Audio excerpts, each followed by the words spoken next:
And it's live.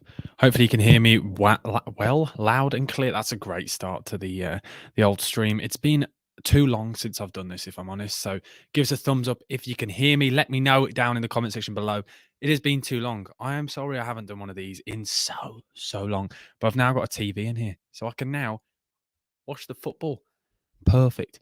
Give us a thumbs up if you can hear me loud and clear. Hopefully, there's no issues. It is good to speak to people. It has been too long, and I'm just putting my hands up. I'm sorry, but you're getting lots of these. There's another one of these on Thursday for Man United versus Real Betis. That should be an absolute cracker. I'm really looking forward to that game. I love Fekir. I'm obsessed, so I'm buzzing for that game. Give us a thumbs up if you can hear me loud and clear. It's been too long, guys. Way too long. Hopefully, you can hear me. What is your score, Toby? How are you doing, my man? It is good to see you. Let me know your score predictions first, and then I'm going to tell everyone else my score predictions because I'm excited for this game. It should be an absolute cracker.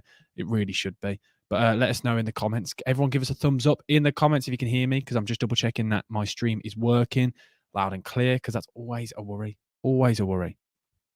Hopefully you can. But it is good to speak to people. Oh, what are your score predictions, Toby? I'm going to put mine in the chat as well. I'm going to whack my score prediction in the chat now. My score prediction, put it in the comments. My score, so everyone can come back to it. My score prediction is 2-2. That's my score prediction, personally. Let me know down below your score. Your score predictions. It's good to hear people's. I'm excited to hear what everyone's saying. But it should be an absolute cracker. I'm very excited for this game. Very much so. Let us know, as I said, yours.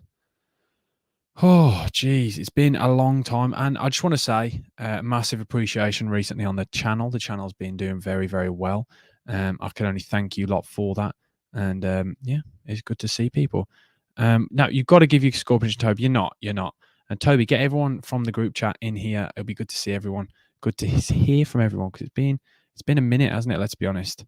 It's been probably too long, if I'm honest. I probably should have done more of these, but we're back. How's my day been? My day has been all right. I've been at work.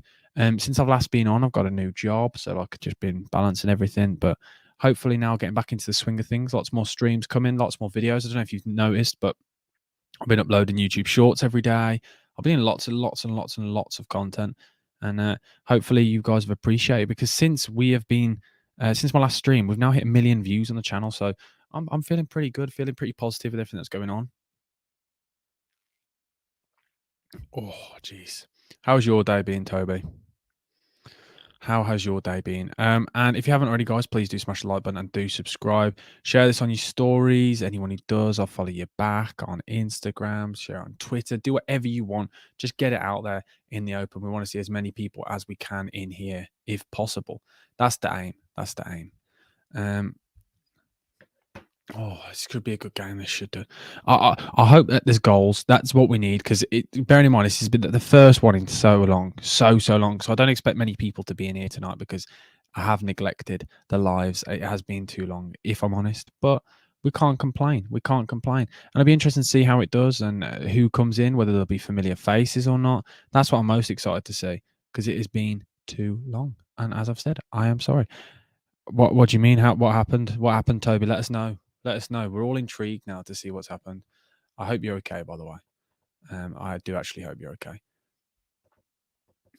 What's bizarre is the fact that this game, like, no one would have predicted before, like we spoke about this. No one would have predicted that this genuinely could be like Europa League. Like this could be like a massive decider. No one would have thought it. Fulham have been absolutely unreal. You are going for 3-1, says Brain. Brain, if you're new to the channel, say hello and meet everyone. This should be a great game. Are you a Fulham fan? Who do you support, Brain? Let us know. 3-1 is a bold prediction. I like that. Lots of goals as well. 4 goals is class. That's what we like to hear. Shall I run through the starting 11s? Do you want to hear the starting 11s, or should we just leave it? Brentford isn't conceding none. Wait, so if they aren't conceding none, so that means they're conceding some. What are you trying to say there? I'm trying to understand what we're going on there. But everyone, smash the like button and subscribe if you haven't already. Brentford 1-0, and you're a Spurs fan. Hello, Brain. It is good to see you. Thank you. What have you made of your season so far? Interesting to see what your thoughts on Antonio Conte. We can discuss everything. Whilst this game's going on, what we always do in these streams is we just talk general football. All of us in the comments, everyone will just discuss things. That is what we do in here. So if you want to talk about Antonio Conte, let me know your thoughts and I'll give you my thoughts because I feel like it could be quite interesting. Brentford 1-0, though, they would be very happy with that. It'd be a great result. I know they're playing at home and realistically, Fulham are probably the favourites for this, but Brentford at home are just a different beast, aren't they? Like they are very good. Let's be honest. Oh, geez, you've fallen down the stairs. Well, I hope you're all right, Toby. Have you been and got that checked out? Because that's not good. That's not ideal. Um, I'm going 2-2. I think this is going to be 2-2. That's what I'm going for. Zam, what's that mean? What are you trying to say? Let us know. Am I missing something there? But the game is only 5 minutes away, so everyone's predictions, because we'll come back to these, by the way. We always do, because either one person at least surely should get this score prediction right. There'll be somebody, surely. But to be fair, I say that some of the predictions in the past have been absolutely hilarious. We've had some absolutely great games on stream. We've had some absolute stinkers. We've had some very, very bizarre games of football. But that's why we love it. That's why we do these streams, because they are just good fun and it's always good vibes. I'm not that happy with Spurs, but I think the rest of the season they'll improve. Where do you think they'll finish then? It's bizarre though. I was looking earlier. You're still fourth in the league, but for some reason it doesn't feel like you should be fourth. I don't know if it's just me. As a whole, the season doesn't feel great, does it? Like, I don't know. Is it just me? It might just be me. Spurs. It just doesn't seem how they fourth. Do you know what I mean? It's just a bit mad. You're going for a 1-1 draw, says Toby. We love to see that. Anas, it is great to see you, my man. How have you been? I've had a new job, so apologies for not being for being on live for ages. Need the big Serb at top to perform today. You do, and I feel like this is the battle of the strikers in this game. You've got Mitrovic versus Even Tony, and I think that is the battle today. That I don't know if you agree. Let me know. Do you agree? I don't know. I just think this is a battle of the strikers. Two players that love to hold the ball up, feisty strikers, dominating in the air, create chances. That's what's going to be great. It's going to be a great game. On paper, this looks like an absolute cracker. Let's just hope it is. Tommy, what is your score prediction? Let us know. You don't want to talk about yesterday. We're going to have to. I'm really sorry. There will be a point. And there we go. Which one is 7-Up? or Sprite? Yeah, we know what you're on about there. That, by the way, was one of the most bizarre games of football I've ever seen. Genuinely, that was so weird. But it was a great game. It was very enjoyable. What we saying, ladies and gents, it is good to see you, Cody. It has been too long. I've said apologies for my inactivity on the lives. I've been doing lots of YouTube shorts, and since we've last been on here, we've hit a million followers. Sorry, a million followers. Geez, I wish we did. A million views on the channel. So I just want to say a massive thank you to everyone. We've hit 3K subscribers.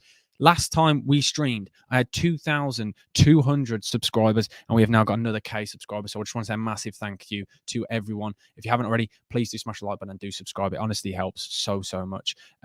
Spurs probably fourth or fifth. Be realistic. Yeah, it's probably realistic, and I think that's probably a successful season. I don't know about you. I think that's a successful season. You may disagree. I think it is, personally. But yeah, Cody, it's good to see you. Everyone go check out Cody's YouTube channel. Cody, I hope you're okay. It's been too long. And it's good to see everyone. It's good to speak to everyone. You turned it off after the fourth. It was probably best, let's be honest. For a neutral, that was probably the best outcome it could have been. It was a great game of football. I know you're going to hate me saying it, but it was a very enjoyable match to watch because it was just so crazy. Like, just so much happened. And I think that's probably the main thing to take from the game. It was just a bizarre game of football. I don't think anyone really expected it. Like, realistically, I know Liverpool fans will joke. Did anyone honestly expect it? Surely not. Or did they? I don't know. I could be completely wrong with this. So you let me know. You can get on to me. Am I spitting facts or am I not? 3-1 Fulham, I think, mate. Bold. Yeah, that's very bold. That is bold. I like it. I like it. It's good to see. It's crazy how well Fulham are doing. Fulham, I've said before, I'm eating humble pie with Fulham. I genuinely thought Fulham were going to be okay this season. I didn't expect much. I don't think many people expected that much from them. Let's be honest. No one expected them to get to the heights that they have done. There were odds on some of the favourites to go down, and that is why it baffles me. This game, fair play that these two sides are in these positions. Absolute cracker of a game, and I'm excited to watch players like Willian. Because what has gone on? Can someone please explain to me what on earth has happened to Willian? How have they got like prime Chelsea Willian back? That is what it is. And And Buemo, I think, has been really, really good this season. Tony's been great. Mitrovic, Paulinia. Jeez, I can't speak. Has been absolutely class. There's so many good players in this game. That's why I'm excited, because it has got everything, a recipe for a good Monday night fixture. That's what I'm excited for. And hopefully it's going to be a great game. And as I'll always say, if you haven't already, please do smash the like button and do subscribe. It is very much appreciated. I still think the Liverpool 7-0 was it does feel like it, if I'm honest. I completely agree with you. It is bizarre. Like, it genuinely is bizarre. And by the way, guys, we have kicked off. And as I always say to everyone, if you're wondering why there might seem to be a little bit of delay, that is because you're watching it on YouTube. So remember that. And let's get ready. It should be an absolute cracker. And your comments will come through. It may take a little bit of time, but for some reason it is a little bit slow today on the YouTube comments. But we are underway. I'm absolutely buzzing for this. Oh, it feels good to be back. It feels good to be back. 10-0 Fulham. That's brilliant. That is brilliant. Fulham kicking from left to right on my screen. Brentford from right to left. No, that is completely wrong. I've just completely got my left and rights mixed up. I've had an absolute shocker there. Fulham are kicking right to left, and Brentford are kicking left to right. Everyone else, quickly whack in your score predictions whilst we've got time. And as we always do on this channel, we're going to talk about everything to do with football whilst this is going on. We can talk about the podcast. We can talk about TikTok. We can talk about absolutely anything you want. So just whack in any questions, anything you want to talk about, anything you want to discuss in the comments are on the side. And there we go. We can just chat. Am I a Brentford fan? No. If you're new to the channel, I'm not a Brentford fan. I support West Bromwich Albion. I'm a West Brom fan, so that's why I like these kind of games, because it's neutral. I have no. It doesn't matter to me. That's why I would never do a West Brom stream, because I couldn't do it. I couldn't keep my cool. I couldn't be able to talk to people, and that's why I watch these kind of games, because it's a great game of football. There'll be lots to talk about, lots to tell you about what's going on, and not only that, we can then discuss all things football. So whack in whatever you want. But Brentford started on the offence, and Tony told me. Even Tony told you it was going to be 10-0 to Fulham. Oh, I get it. Banter. Yeah, it's interesting to see what happens with even Tony, with everything going on with the gambling and things, and what happens with his what's the word? With the what am I trying to say? Oh, with his ban potentially that might be happening. It's going to be interesting to see what kind of comes out from that. What do we all saying about the Fulham kit? Because I feel like it's quite a controversial kit, because a lot of people, you either love it or hate it. It's one of those kits, isn't it? Let's be honest. Whereas the Brentford kit is pretty standard as always. And it wasn't the same as last year's? Didn't they do a 2-year kit? Brentford got an early chance here. Even Tony shoots from distance, and a great save from Bernd Leno, and he pushes it out wide. A great save, a good start to the game, which is what we wanted. A very early chance, and that was a great chance. A great shot, actually, from distance, but a comfortable save in the end. Bernd Leno, can we discuss Bernd Leno? Can we talk about him? What we all thought? Did anyone think he'd play as well as he did? Like, genuinely, no one. I don't think anyone expected to see him hit the heights that he has already this season. Like, he surprised me personally. I don't know what you lot think. I always thought he was okay, but I never thought he was great. He never filled me with confidence whenever I watched him for Arsenal. Whereas for Fulham this year, he's been absolutely great. Sorry, boys and girls, we've got a blanket. I was just pulling it on. Early attempt for Brentford. Yeah, it was a great shot. It was a great shot from distance with his weak foot to absolutely go for it like that. I rate it. And yeah, I'm like an old man, cuddled in with my blanket, watching the football, chatting with you lot though. I can't imagine many old people actually live streaming. It is absolutely tipping it down at this Brentford game. It is absolutely vile.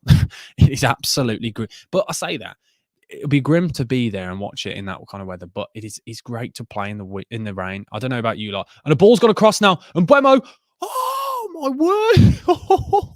And Buemo has just missed from about 2 yards out. Oh my word, we need to watch that back. I have no idea how he's just missed that. Let's just watch this back and watch what on. So he span off at the back there, and he's onside. The ball gets played across. He's at the back post. He is genuinely inside the 6-yard box, and he's just got to put it on target, and he's scoring. And somehow, right foot, oh, he scuffed it. He scuffed it high and wide from about 2 or 3 yards out. And that is it. Oh, how has he missed that? I literally said he was playing so well. Do you know what? That's my fault. That's my fault. I'm going to put my hands up. If I say a player's playing well, usually they flop. Heavy rain instead. Yeah, I completely agree, Brain. I completely agree. And that might add to it. And a long ball over the top. Tony, jeez, nearly got onto that. Again, 2 chances early on from Brentford. And I cannot believe, and Buemo has missed that. Genuinely, I think every single person in the chat could have scored that.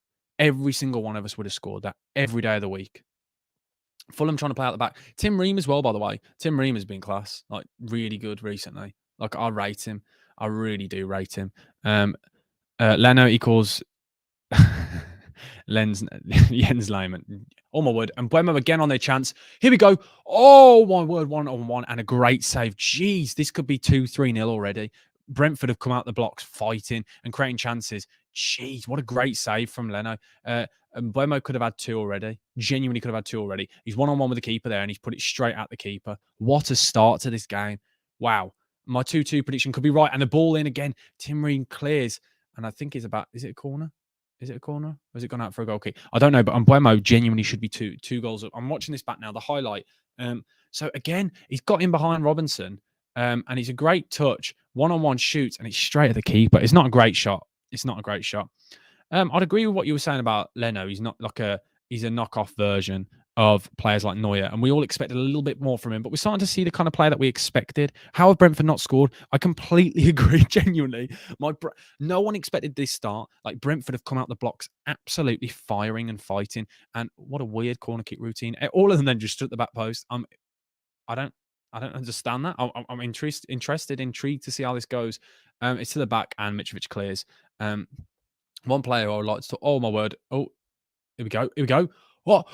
Oh, 1-0 already. Jeez, it is 1-0 to Brentford. What on earth is going on? We have a goal. Did you hear me? We have a goal. Brentford 1-0. We said this for the first 5 minutes. It has been non-stop peppering of that Fulham goal. And I need to see this back because it takes a huge deflection. But yes, you heard me. It is 1-0 to Brentford. And I need to watch this back. I need to work out what's gone on here. Who's taken the first shot? I think it was Pinnock. I need to watch it back. Here we go. So the corner comes in. Mitrovic heads away. I think it's Aaron Hickey. There's a little bit of skills on the edge of the box. Scuffs his shot, and Pinnock shoots, and it's going in the... Oh no. I think it's Pinnock, and that is... Oh, unlucky. And do you know what? I said earlier about players when I say they're playing well? Jeez. So Pinnock shoots, and it takes one of the biggest deflections off Tim Ream. That is so unlucky. Oh, I do feel for him because those are the kind of goals that are horrible because nothing the keeper can do whatsoever. Tommy, are you a Fulham fan, by the way? Let us know in the comments. Tommy, who do you support? Tim Ream, I'm gutted for him. That's my fault for saying that he's playing well, isn't it? Like, I shouldn't do this. I need to stop going on about players playing well because you know inevitably what's going to happen. And Brentford throw on a flare onto the pitch, and red smoke is covering the one part of the game. So we're having a little bit of a stoppage. But yeah, Brian, I actually admit, Brian, that is exactly how I felt while watching this because that first 5 minutes was just non-stop. That talk about, when we discuss teams coming out fighting and going for it and taking the game by the scruff of the neck early, that is probably the prime example of it. They genuinely just pepper the goal for 5 minutes. They should and probably could be 3-0 up right now. Fulham have got to, and they've just come up with a stat there at the bottom. Now, 21 games when Brentford have scored first, 17 wins, 4 draws. They have never lost. They have never lost when taking the goal first. That's genuinely mental. When Brentford, have scored first. Yeah, Pyre on the pitch. Mad. Geez, so it's 1-0. We're about 7 or 8 minutes in now into the game. And that talk about an interesting start to a game. Jeez. Running fan, but a couple of my mates support Fulham. Oh, fair enough. And what? And you're gutted for them. That's a sign of a good friend, because I like to banter my friends when their team are losing. Likeable club. Yeah, I think they're just a nice club, aren't they? There's nothing really to get annoyed about with them. Like, with all these clubs, with a lot of clubs, there's always something that bugs you for no reason. And there's one person I want to talk about who's bugging me at the moment, and that's Bruno Fernandes. I don't know if people agree. Let me know in the comments down below. What are we all thinking of Bruno Fernandes? Because I'm probably going to try not to go on a rant about him. But this press from Brentford is ridiculous. Sorry. Fulham are trying to pass out from the back, and Brentford have got pretty much their entire team in the Fulham half. It's ridiculous. But Fulham have beaten the press there. Mitrovic holding the ball up, which is what we spoke about. And now this is the chance where they're getting overlaps from Tete. Tete is a lovely player, by the way. Absolutely brilliant. We spoke about him on the podcast. If you haven't already, guys, here we go anyway, before I tell you about that. Tete puts the ball in. A great chance. Mitrovic wins his header, heads it back across, but Brentford get it clear. Yeah, Brentford get it clear. I've said on before on my podcast, which is also a top 100 UK football podcast. Remember that, by the way, guys. And the ball goes in, and Raya catches and jumps on the ball. Badara rara rara rara. Hi, how are you doing? Good to see you in here. If you haven't already, guys, please do smash the like button and do subscribe. Say hello. Give us all your score predictions. But it's currently 1-0 Brentford, and Fulham have not got the answers. Like, I don't know what's going on. This is not what anyone expected. Like, we expected an even game, but this has been ridiculous. You could say an even Tony game. That was awful. I can only apologise for that joke because that's not funny at all. Like, I am better than that, if I'm honest. Bruno equals a moan merchant, and I think that's probably the best way of summing it up. That by the way, that is ridiculous. We're not having that. That's too far. I get Bruno was horrific in that game. I think it's more so his attitude more than anything. Bruno's I completely agree with that, Brain. But don't you think though, with his negative antics, his negative actions, you should be changing that when you're club captain in a game like that. You can't be that emotional player. You've got to be level-headed. You've got to set a precedent for the entire team. Brentford on the attack again now, and Brentford are having so much fun down this right-hand side. Like, I don't know what's going on. Something needs to be sorted down that left-hand side. Whether it's probably because Aaron Hickey is really going on forward. By the way, I scouted him last year. Went to watch him play against Juventus. I was at the game, and he was absolutely amazing. By the way, oh, did I not put 1-0? Sorry, guys.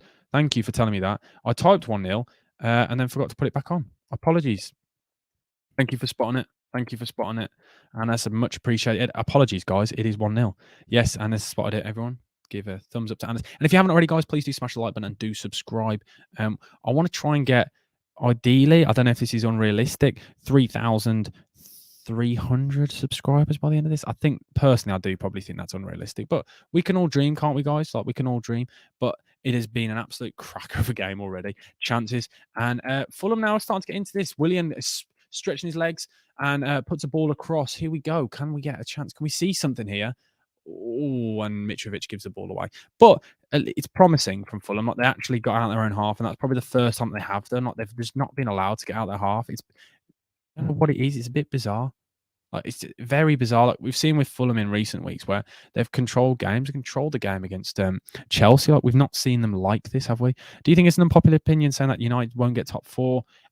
Probably yes. I think I understand it was a really bad result, but we can say they have been absolutely class. Let's be honest. We can say they have been class.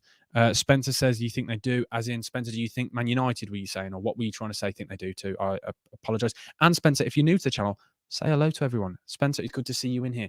And if you haven't everyone already, please do smash the like button and do subscribe. It's very much appreciated, but this has been a good game already. Brentford again on the attack. Oh my word, Visser, and Tete gets back in. I really like Visser, by the way. Visser. I'm trying to think of a joke, but nothing in my head. Nothing off the dome there. Apologies, by the way, guys. That was poor from me. I'm usually better than that. But Fulham now just trying to get on the ball a bit, just trying to slow the game down, like just chill out a bit because it's been absolutely mental start. Like Tim Ream, the man I spoke about playing so well, as I don't know if it was given as an OG in the end. Please let me know, guys. Here we go. Oh no, Brentford again. Have they given it away? Yep, they've given it away. I thought there was gone another counter there. To be honest, the Liverpool game was over at 2-0. United just gave up. United, I don't know why I said it like that. What I found bizarre about the United game was what I said. It was not only the antics from Fernandes, but it was the head loss from so many players that have been so good this season. Like your likes of the players that the team have relied on throughout the game, like your likes of Luke Shaw, players who have been they've been reliant on. And it just dropped. The standards dropped. Everyone's allowed to have an off day, but this is not just like a standard. This is a horrific off day. Like, this is just a bit mental. I think Bruno Fernandes should have been sent off as well, by the way, for putting his hand on a lino, shoving a lino. Any other club, by the way, and this is not me, because I know everyone will say, oh, you're a West Brom fan, you're just talking about the small clubs. So any other club and any other player in any fixture touches a linesman like that and pushes them, they'd be sent off. But for some reason, it wasn't. You tell me why. Yes, you think they'll finish third. I think Liverpool will get fourth. That is that. Do you know what, that could happen? Not just because of that result, but we've seen a bit more of the old Liverpool, especially in that game. We're starting to see the lightning fast Liverpool, that counter attack sides. But I think where they struggle this season, where they've struggled all season, is with Liverpool. Is when sides sitting deep. That's where they've really struggled. Personally, I don't know what you guys think, and it was nice to see. Liverpool counter-attacking and scoring a goal where you see Salah run 60 yards and pass it to somebody else, bomb on forward and score a goal. Like, it was nice to see that. It was a Liverpool of old that I enjoyed thoroughly watching. I enjoyed watching thoroughly. I don't know what I was trying to say. Jensen, by the way, is a really underrated player. He's just gone down a foul against what's his name? Reed. What is his first name? What's Reed's first name? I'm having a mind blank. By the way, Harrison Reed. There we go. Harrison Reed. That's just come to me. Harrison Reed, in my opinion, is a championship player at best. I understand he moves the ball around, but personally, I think they're players that they should really have improved on personally, if they want to cement themselves as a top half table side. But Fulham had a great season. Just not what I expected from this game. I didn't expect Brentford to come out fighting as they have done. A really bizarre foul there. Harrison Reed stepped across. Jensen's gone down holding his face, but I think he caught it off the back of Harrison Reed's head, maybe. I'm trying to work out what has actually happened there, but it's happened. Yes, Badara Rara Rara Rara. Thank you for subscribing. If anyone else hasn't already, please do smash the like button and do subscribe. It is more. It is very, very much helpful. Very, very much helpful. Jeez, my words are scrambling, but I'm just excited. It's been too long since I've done these live streams. I'm bringing them back maybe once or twice, or maybe once a week, once every week and a half, once every 2 weeks. But we are back on Thursday as well for Manchester United versus Real Betis. Hopefully, I'll see all of you in the comments there and subscribing as well. I'd be much appreciated. We haven't got many pens after Klopp opened his mouth and I think that's a bit. Man United. I never understand. You know, when clubs talk about, oh, we don't get penalties. It all balances out. Let's be honest. It all balances out, in my opinion. Personally, I think you don't get decisions, then you'll get decisions the next week. But when you get a decision go your way, you don't focus on it. You don't even think about it as much as when the decision doesn't go your way. So I think it evens itself out throughout the season, and I understand. But do you think United were humbled? It's an interesting one. Were United humbled, or were Liverpool just good? Like I think a lot of it was not just Man United being poor. It was Liverpool stepping up to Liverpool of old. Like I think it's because we'd forgotten how good Liverpool can be. Like we've seen the Liverpool that we all expected to see. I don't know if it's just me. Liverpool haven't given a penalty all year. Just saying. Is that actually a stat? Rate that if that's a stat, by the way. We're currently a stoppage in play, and we're about to have an Mbeumo free kick. So we'll come back to that, Spencer, in a second. But Mbeumo's stepping over a free kick, and I'm really excited to see. It's a really nice position. Probably a little bit far out, but here we go. Oh, my word. Jeez. There's something about when a keeper stands still. He's just missed the target there. Probably about a couple of yards wide. Did it take a deflection? We'll have a little look. It's come off the post, actually, I think. Has it come off the post? Oh, it's come off the post, off the outside of the post. Jeez, what a free kick. And Mbeumo, as I've said, should probably be on a hat-trick by now. Easily could be on a hat-trick. Liverpool haven't given a penalty away all year. That is the stat we wanted to talk about. That is mental. And so far, there's been 6 shots in this game for Brentford, 3 on target, and Fulham have had 0 shots and 0 on target. And it's just been a bizarre game of football. No one expected this pure, because Fulham are dominating the ball, but they're not doing anything with it. They're just passing it around the back. They're just passing it into midfield. It's going backwards again. Nothing's really moving on forward. And we've had another stop in play. The referee's having a word with Marcus Silva. Marcus Silva, a manager that has surprised me a lot this season, done a lot more than I expected. I think a lot of people expected. We keep talking about it with Fulham. And it's a great season for them. Same with Brentford, but we've seen it from Brentford before, but no one expected Fulham to step up like they have done. I would like to know how Ten Hag read the game and what he said to his players at halftime. Did the players question his instructions? And do you know what? That could be interesting. And that's an interesting thought. I hadn't thought about that, because they come out at halftime, and I think they were probably worse the second half, in my opinion. Don't know about what you lot think. That's an interesting thought. Let us know. Brentford again now on the attack, this time with Rico Henry, and he's put Visser through. And I like Visser, by the way. I think he's a good player. I think he's very underrated in this side, personally, because he doesn't get the goals and doesn't do the tricks and doesn't do everything that you'd expect. Like when you look at the others, forwards. Another chance now, Brentford. It's a long throw. I relate to a long throw, obviously, with West Brom. And the ball is about to go in the box. Here we go. Good talent. What Mitrovic there? Stop breaking up play, like defending. It's mental. His new name is Eric Sevenhag. Oh, it's funny. It was bizarre. It was bizarre. Yeah, I completely agree. Badara 7-0 is crazy. Like, there aren't many moments like these. These are one of the games that everyone will be looking back on in years, and it doesn't even feel like it happened. It just went past so fast.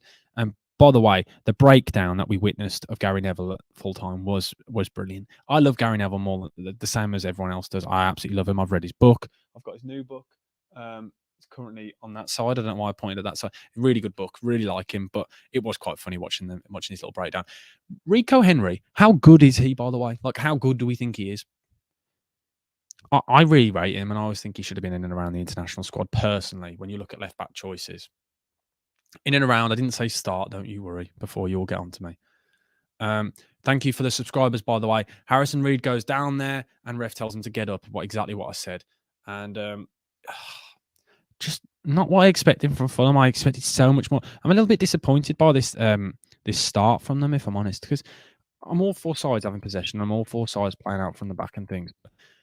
I feel like they're passing out the back from passing out the back's sake. Like there doesn't seem like there's beat the press, and then it's not fast. It needs to be relentless. It needs to be fast. When you beat that press, when you get into the space, when you create the space, you've got to push on forward and go for it. But I don't feel like they are. It might just be me.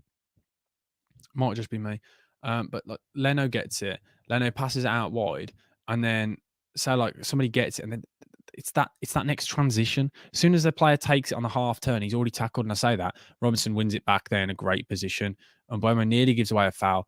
But Fulham are on the attack. Here we go. Willian, by the way, prime Chelsea Willian. This is what we say. Actually, it's prime Fulham Willian. He's been absolutely great. That's good. It's funny. I do like all the memes. I've seen people selling 7-Up shirts and things. And here we go. Fulham on the attack now. But Brentford, like they always do, they get everyone behind the ball. There's no space whatsoever. So Fulham currently now are just passing it around that box, moving it back and forward. And they're not moving. There we go. And they've been pressed, and they're gone all the way back to the defender. And Brentford, I don't think mind this. I really don't think they're doing much with it. They're not creating space. You just when a team is sat in deep like Brentford are now, you've got to take a risk. Like Willian has just done there, where he's beaten his man. He's whipped in a great ball. And didn't get onto the end of it in the end. But that's exactly what we've spoken about. Pereira nearly got onto the end of that. That's exactly what I've spoken about. Somebody has to take a risk. Somebody has to take on a player, try and move it around, try and do something. That's exactly what he's done there. It's nice from Willian. Very nice. That's my YouTube name, hard to pronounce. Yeah, it is. Badara. A bit off topic, but thoughts on Swift? Was class at Reading. He's one of those players that can create stuff, but really creatively good. You could tell he's got a touch of class, but he just doesn't do it consistently enough. And you've got to do that. Whereas, no disrespect to Reading, but with West Brom's position right now, you can't have one moment in every 90. Like, you need to create more, because there's a lot of class in that side. We've got ex-Premier League players. Like, expect a little bit more, and we've seen glimpses of it, but he's just not consistent enough, and he goes missing in games for too long. Doesn't offer enough to keep in the side sometimes, maybe, if you get what I'm trying to say there. Like, dips in and out of games, which you can't be doing when you're at the top. Vux on X, thank you if you have subscribed, by the way, guys. Thank you if you are new to the channel. Say hello. Thoughts on the Mitrovic has gone past the defender. Genuinely could have been a penalty there. Fulham on the attack. I'll get back to this comment in just a second, because Fulham are starting to create a couple of chances, starting to look like they can do something here, because they're doing exactly what I've said. They're not all standing still. They're all moving. Players taking risks, trying skills. That's what you've got to do. You can't just keep passing it from side to side. You've got to move it fast, and you've got to run into space. And that's Solomon now on the ball. What's everyone's thoughts on him, by the way? Because I saw he scored 2 same goals. I did quite like him. He looks quite good. Opinions on the United game. Who do you support, Vux, next, before I get into it? Because we've spoken about it already. It is mental. And I think more so than United being bad, I think Liverpool were just great. A little bit great ball in there, but cleared away by Brentford. Can Brentford counter-attack now? Oh, no, blocked, and it is out for a throw-in. This is now with Fulham so high up the pitch, the last 10 minutes of possession, 75% to Fulham. With Fulham so high up the pitch and starting to move the ball around and fizz it about, as much as it's great, that's when I think it's playing into Brentford's hands, because that is exactly what Brentford want. Brentford want Fulham to push up this pitch, because then they've got players like Visser, they've got Mbeumo, and they've got Tony to get in behind. The counter-attack is real, and the counter-attack will do something. That is exactly what Brentford want from this. Brentford want to spread Fulham out. They want to create spaces. I don't like United, but a 7-0 loss with that squad is almost impossible. Well, Yeah, I know. It is crazy to think back. I completely agree. I completely agree. It is crazy, but it happened, and that's the thing. Players' heads drop, but it's mentality, and that's the thing. And that they're not going to win the league with a mentality like that. Their heads all dropped. They'd all lost their heads. Players like Luke Shaw, players like Bruno Fernandes, a lot of Casemiro wasn't great. A lot of players that weren't good enough, in my opinion.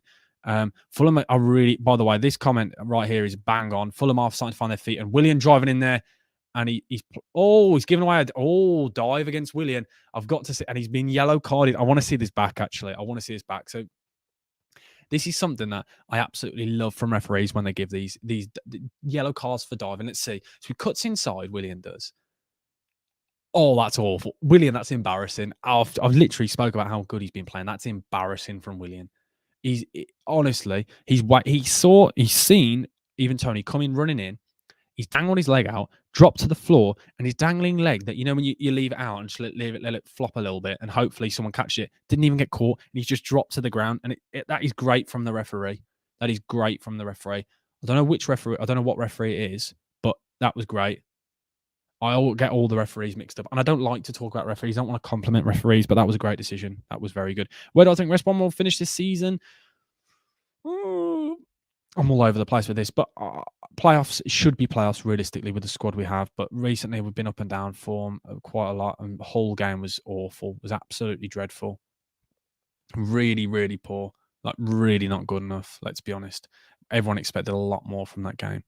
But I just think it's just a bizarre game, wasn't it? The 7-0. It's bizarre, and Man United need to put it behind them and not dwell on it. Try and just bounce back instantly, and they've got to come out like Brentford have done in this first 5 minutes. Just go for it.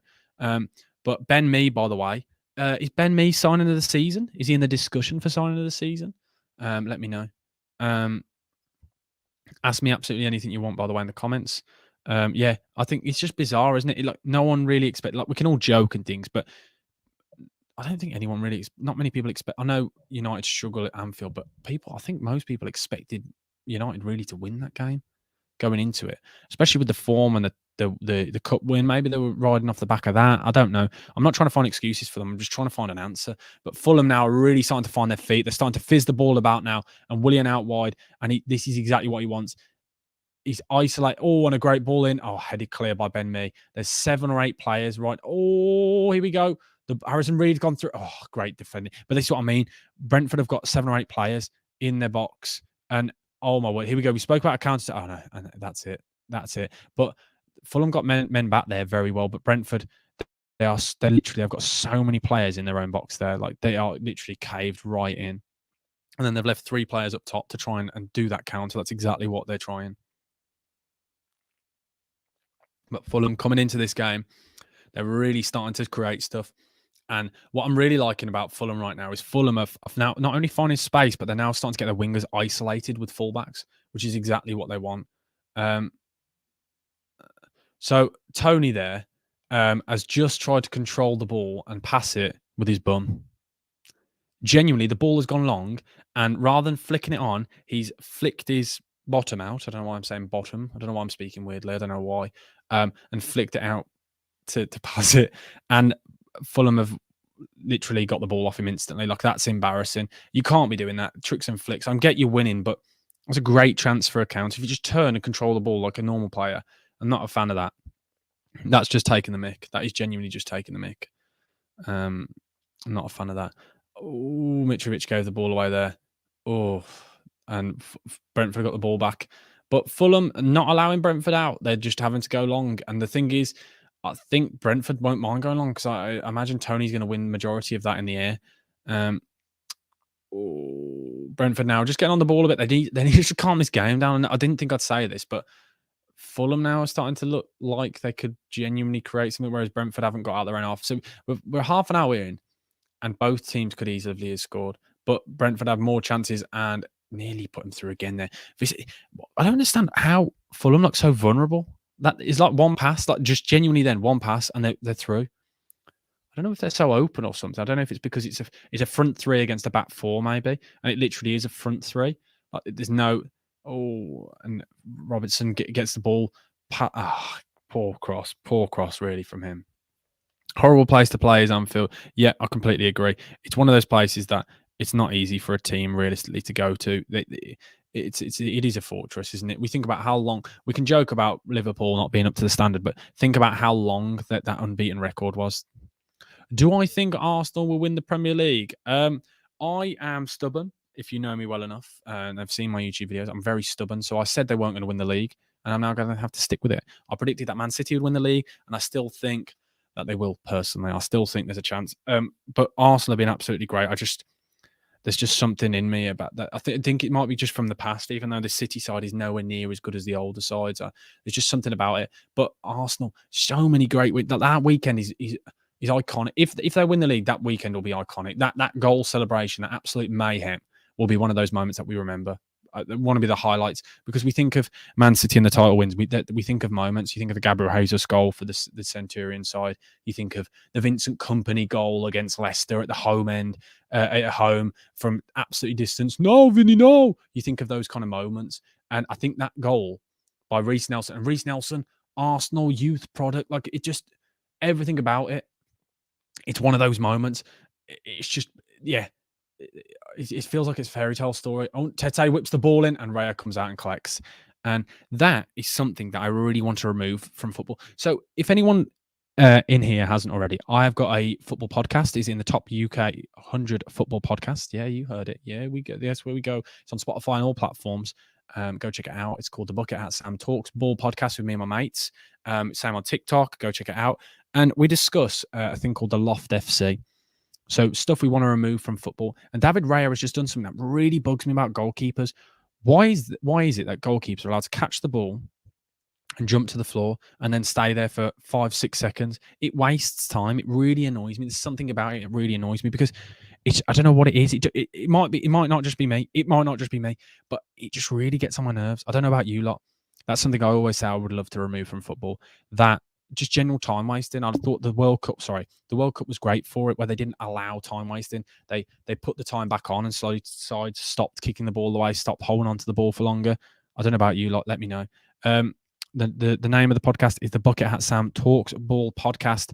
Hopefully everyone will go check it out after the stream. We'll stay in the stream, and the TikToks have got clips, everything. You know where to find it all. Because if you want all the links, go on to my Instagram, which is Bucket Hat Sam, and click all the links. It's got everything there to all the different pages, because you know how it is. Just want to say a massive thank you as well, because we've gained quite a few subscribers. If you're new to the channel, please do smash the like button and do subscribe. It honestly helps more than you can imagine. We're trying to get to 3,300 subscribers by the end of the week. If we can, that would be absolutely amazing. Hopefully you lot can help me with that by sharing the stream, doing whatever. But so far, we're just over half an hour into this game, and it has been an absolute cracker. But I don't know what to expect from this second half, because surely Fulham, they've got all this possession, and I said they're starting to create chances, but they've not had I can't think of a concrete chance where they've actually had a shot, where they've got into some great positions, they've put in some great balls, they've done a lot of these things, but haven't really had one moment where you thought they should have scored there. But we know with this Fulham side, they've got players like Pereira, you've got Solomon, you've got Willian, you've got Mitrovic. They are going to create these chances. They're a good side, especially going forward. And Solomon there has beaten his man, and Pereira's kept it in. Here we go. Pereira, a player that I didn't expect to do as well as he has done this season. I don't think anyone expected him to do as well as he has done. Brendan Crossland, how are you doing? Who do you support? You predict 1-1. That's probably a solid prediction now. If you haven't, by the way, please do smash the like button and subscribe. That's probably a bold prediction. Yeah, I'd probably say it's pretty standard. Yeah, it screams a draw, this game does, but I said 2-2. I think there's going to be goals. I still think there's goals in this, because we know Fulham are like, they score for fun. Mitrovic has beaten his man, whipped the ball in. I thought he was offside, to be honest, but the referee hasn't. The referee hasn't put his flag up. That's because referees don't put flags up. The line hasn't put his flag up. Tete, by the way, has been absolutely great. Harrison Reed now has got the ball back to Willian. They're just moving the ball about fast, but they need to move it faster, because we know what Brentford are like when they're caved in their own half. It is so hard to beat them, and they'll press and press and press. And next thing you know, your keeper's got the ball. It's what they do. Oh, great tackle. Great tackle. And here we go. These are the counters that we spoke about before when that front three get on forward and Visser is chasing it. Can he beat Tete to the ball? No. Instead, he gives away a silly, needless foul. A silly, needless foul. Brendan supports Arsenal. Brendan, do you think you're going to win the league? What are your thoughts? Give me honest thoughts and predictions. Give me your thoughts on the entire season. I'm interested and intrigued because we don't have many Arsenal fans in the comments. I don't have many Arsenal fans in the comments usually, to be honest. So I'm intrigued to hear what you think. And thoughts on Garnacho. Garnacho, I really like him personally. I think he's more effective than Anthony. I'm not a fan of Anthony. I think I like how direct he is, and I like his willingness to run at players no matter what. Like, he's just so brave. And Brentford have a chance now. Oh, silly foul there. That's got to be a card, ref. Come on. Yep, he's got his card out. We all expected that. A silly foul there on the edge of the box in a great position for a free kick here. Jeez. Who was it? Was that Lukic? I think it might have been Lukic. I've got to see that back. But a stupid challenge here. Lukic has got the yellow card there. That not needed. Not needed. This is a perfect position though for a goal here. It's probably about just under 25 yards out. Maybe actually, I'd probably say about 25 yards out towards the. Actually, it's probably a bit far out, but who knows? Do you think Liverpool will end up in the top four? We spoke about this earlier, Jonas. Jonas, if you haven't already, please do smash the like button and do subscribe. And it'd be great to hear everyone else's thoughts. This is the interesting thing. It's not just one result. Like, form has started to go towards Liverpool. And I think some of the big parts is that front three. Gakpo and Nunes are starting to work together and working with Salah. Like, it's a fluid front three. I like the fact that Nunes is mainly sticking towards the left. I like it. It's working at the moment. I think it's great. Set piece goals, excluding penalties, Brentford have scored the second most. So get ready for this free kick. I'm going to come back to the comments, by the way, and I'm going to discuss what you've said just after this free kick. Even Tony and Mbuemo stood over this. Here we go. Referee blows his whistle. Here we go. Oh my word, this is good. Even Tony shoots. Oh, whoa. What has he hit? Has he hit the bar? Or has the keeper saved it? Jeez, what a free kick. Literally off the corner of the crossbar. Like that, the wobble on that free kick. Bernd Leno was nowhere near it. He's used the instep of his foot and he side footed and somehow put no curl on it. Absolute pure power and knuckleball. What a free kick. Jesus, so they've hit the post and the crossbar now from free kicks. The Mbuemo one earlier and that one. Jeez, Brentford. I bet their XG is an absolute joke right now. Like they should have scored 3 or 4. Mitrovic giving it away there. Something that you expect from him so much. Like, he holds it well usually, but not great. Hard to expect something away at City. I reckon if we win, it's by 1 to 3 points. Yeah, that could easily happen. Yeah, I get that, Brendan. I like that realistic look. I think they do. For the longest time, I was saying City, but find a way. But I think they do better than them. Oh, we're going to get that away. We're not having that on the screen because we are keeping this monetization. That is the plan. But I don't think... can we put linemen putting offside flags really late in the life? Yeah, I absolutely hate the way... I understand the rule with the linesmen putting their flag up. It just takes so long for them to put up. I think that I agree with what Brendan said there. Arsenal just got to keep doing what they're doing and just keep plodding along, and they've not got to focus on what City are doing and just focus on themselves. Brentford's XG is 0.81. Jeez, I thought it'd be a bit higher than that with some of the chances from earlier. You should watch South American football someday. Yeah, definitely. I'm trying to branch my horizon. I'm going to watch some of the MLS. I've watched some of the highlights. I'm going to start watching a bit more of the MLS, and I'm planning to watch quite a bit more football, to be honest, this year. Lots of streams, lots of reactions. And a perfect chance now for Fulham. There's a free kick just on the edge of the box. Like this. Oh, actually, is it in the box? Oh, my word. Okay, so there's a foul, and it's one of those ones where it's bang on the line. Or is it just outside? A silly, needless foul by Damsgaard. But is it a foul? It's a soft one for me. Okay, no, it is just outside the box. Probably about a yard outside the box. But this, we talk about free kicks and about... Don't worry, Spencer. Don't apologise, Spencer. It's fine. Don't worry, mate. It is completely fine. You're passionate football fan. That's normal. We've all been there. But I try and keep this channel PG. That's the plan. Lots of banter, lots of stuff, but we keep it PG on here. Jonas, I'll come back to you after this free kick. Don't you worry about that. We're coming straight back to that. If City win all their remaining matches, Liverpool beat Arsenal, City win the title. Jeez. Liverpool beat Arsenal. That could happen. Here we go. Pereira and Mitrovic and Willian all stood around this. Here we go. Can they score? It's a perfect chance here. Keeper's position looks a bit off here, but we'll have to watch this. Here we go. Pereira steps up. Free kick. Oh! Goal. 1-1. What a free kick. So the free kick's at the inside of the crossbar. It's bounced back out. Solomon has headed it into an empty net. No one's followed his man. Pereira, absolutely great free kick, but it is now 1-1. And the set pieces from this game have been absolutely amazing. What a free kick. And Solomon there, really, most importantly, fair play to Solomon for chasing in the free kick. But more importantly, where is the Brentford defence there? Not a single player following. This is the basics of football. That is the basics of football. You are supposed to follow in a free kick. It is so delayed. And Buemo, damns God, the whole team. And Buemo's marking Solomon, and Buemo just watches it. And then, bang, Solomon scored. That is awful. Awful defending. Great from Solomon and a great free kick. Raya, you can't moan at, but it's really poor. It's the basics of football. How many times you remember when you were like 6 or 7 and everyone would say, follow it in, follow it in, follow it in? How have they not followed it in? I don't get it. I really don't get it. This game is amazing, by the way. 40 minutes in, and we've already got 2 goals. I am American. I don't even watch MLS, just Premier League. Fair enough, Spencer. I'm trying to watch it because I'm starting to get into it. I'm trying to broaden my horizons with football. And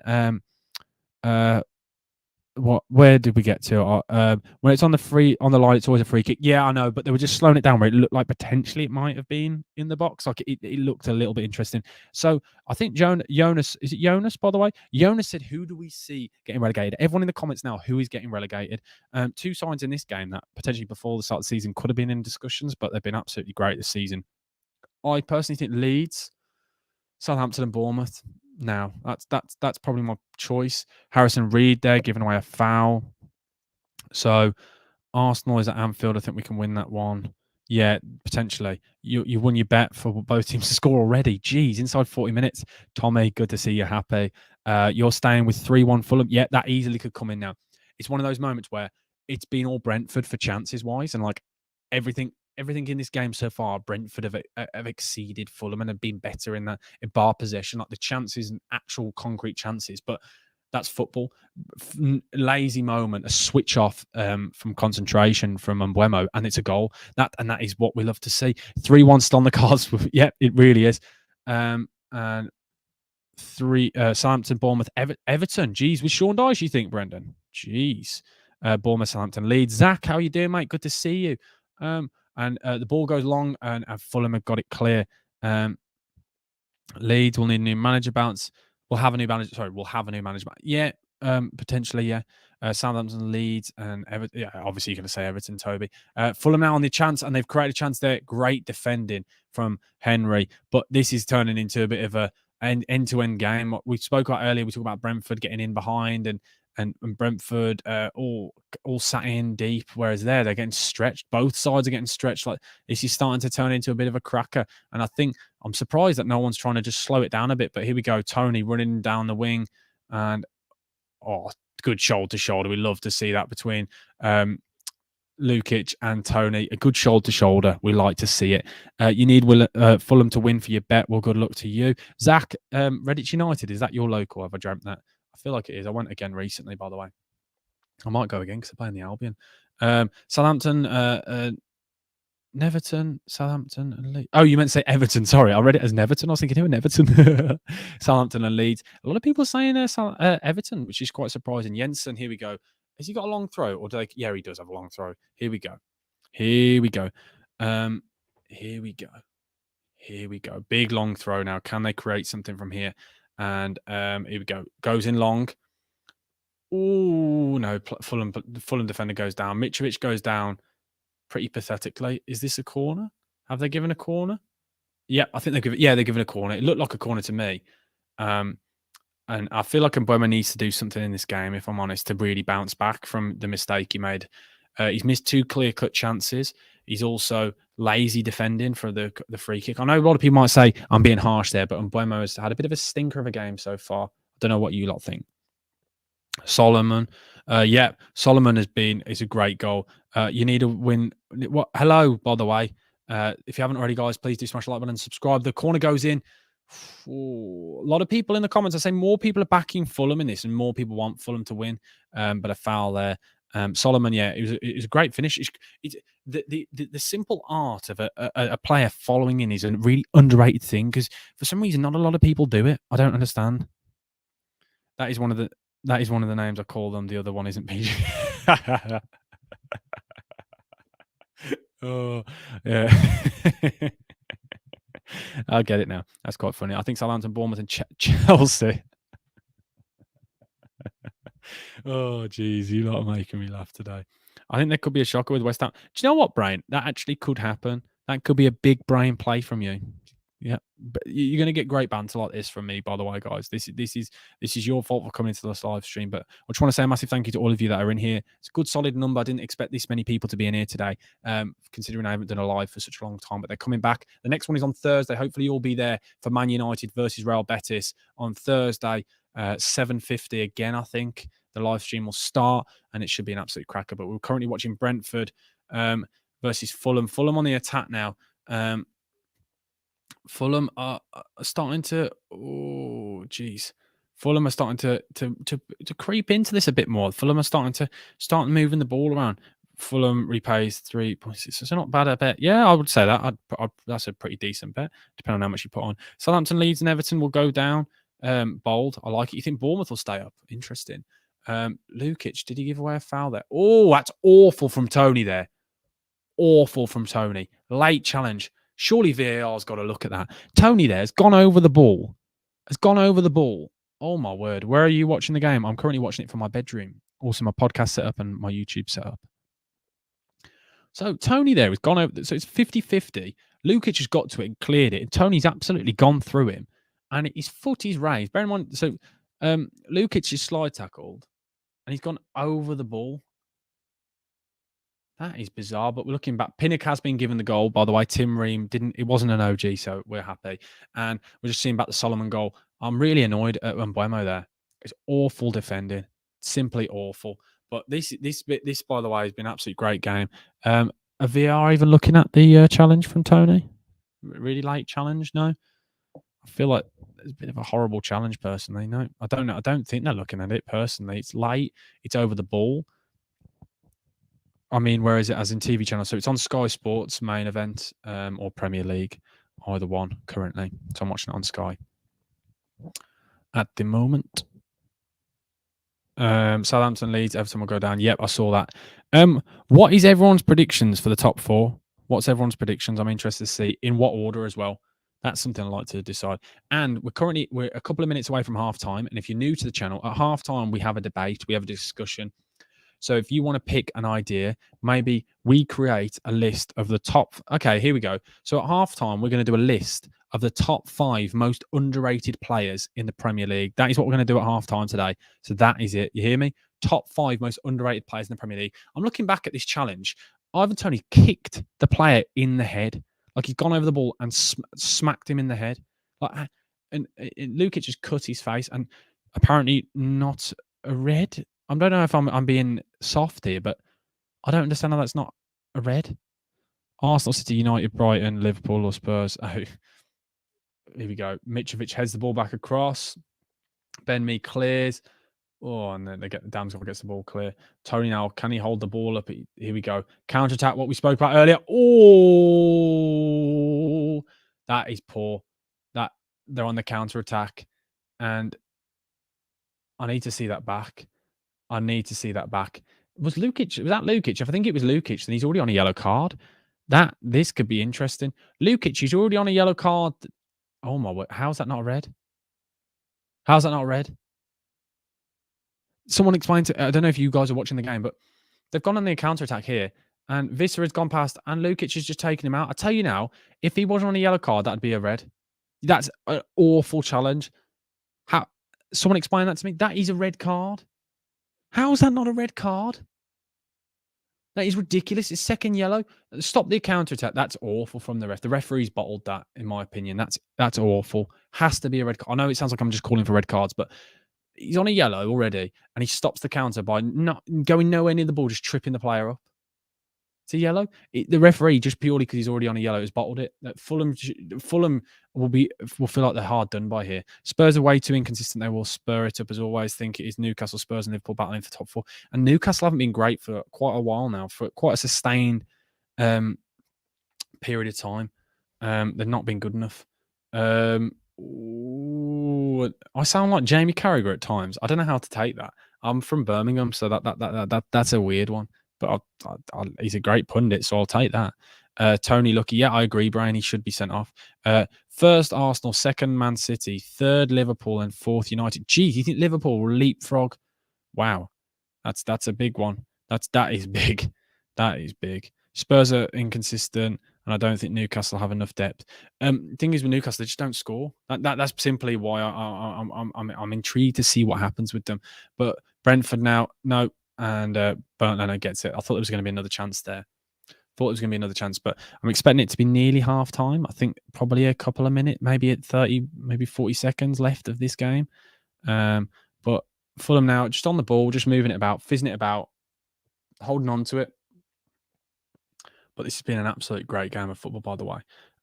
Everything we wanted from this game, and I don't think anyone expected so many goals. But as I said before, at the end of this game, at halftime, we're going to be doing our top 5 most underrated players in the Premier League. So we'll be doing that straight after this. Remember that. The ball goes in now. Oh, no, cleared from... here we go. Vissa. Oh, geez, cleared from... that's not Tete. I thought that was Tete then, but cleared. That's great. That is.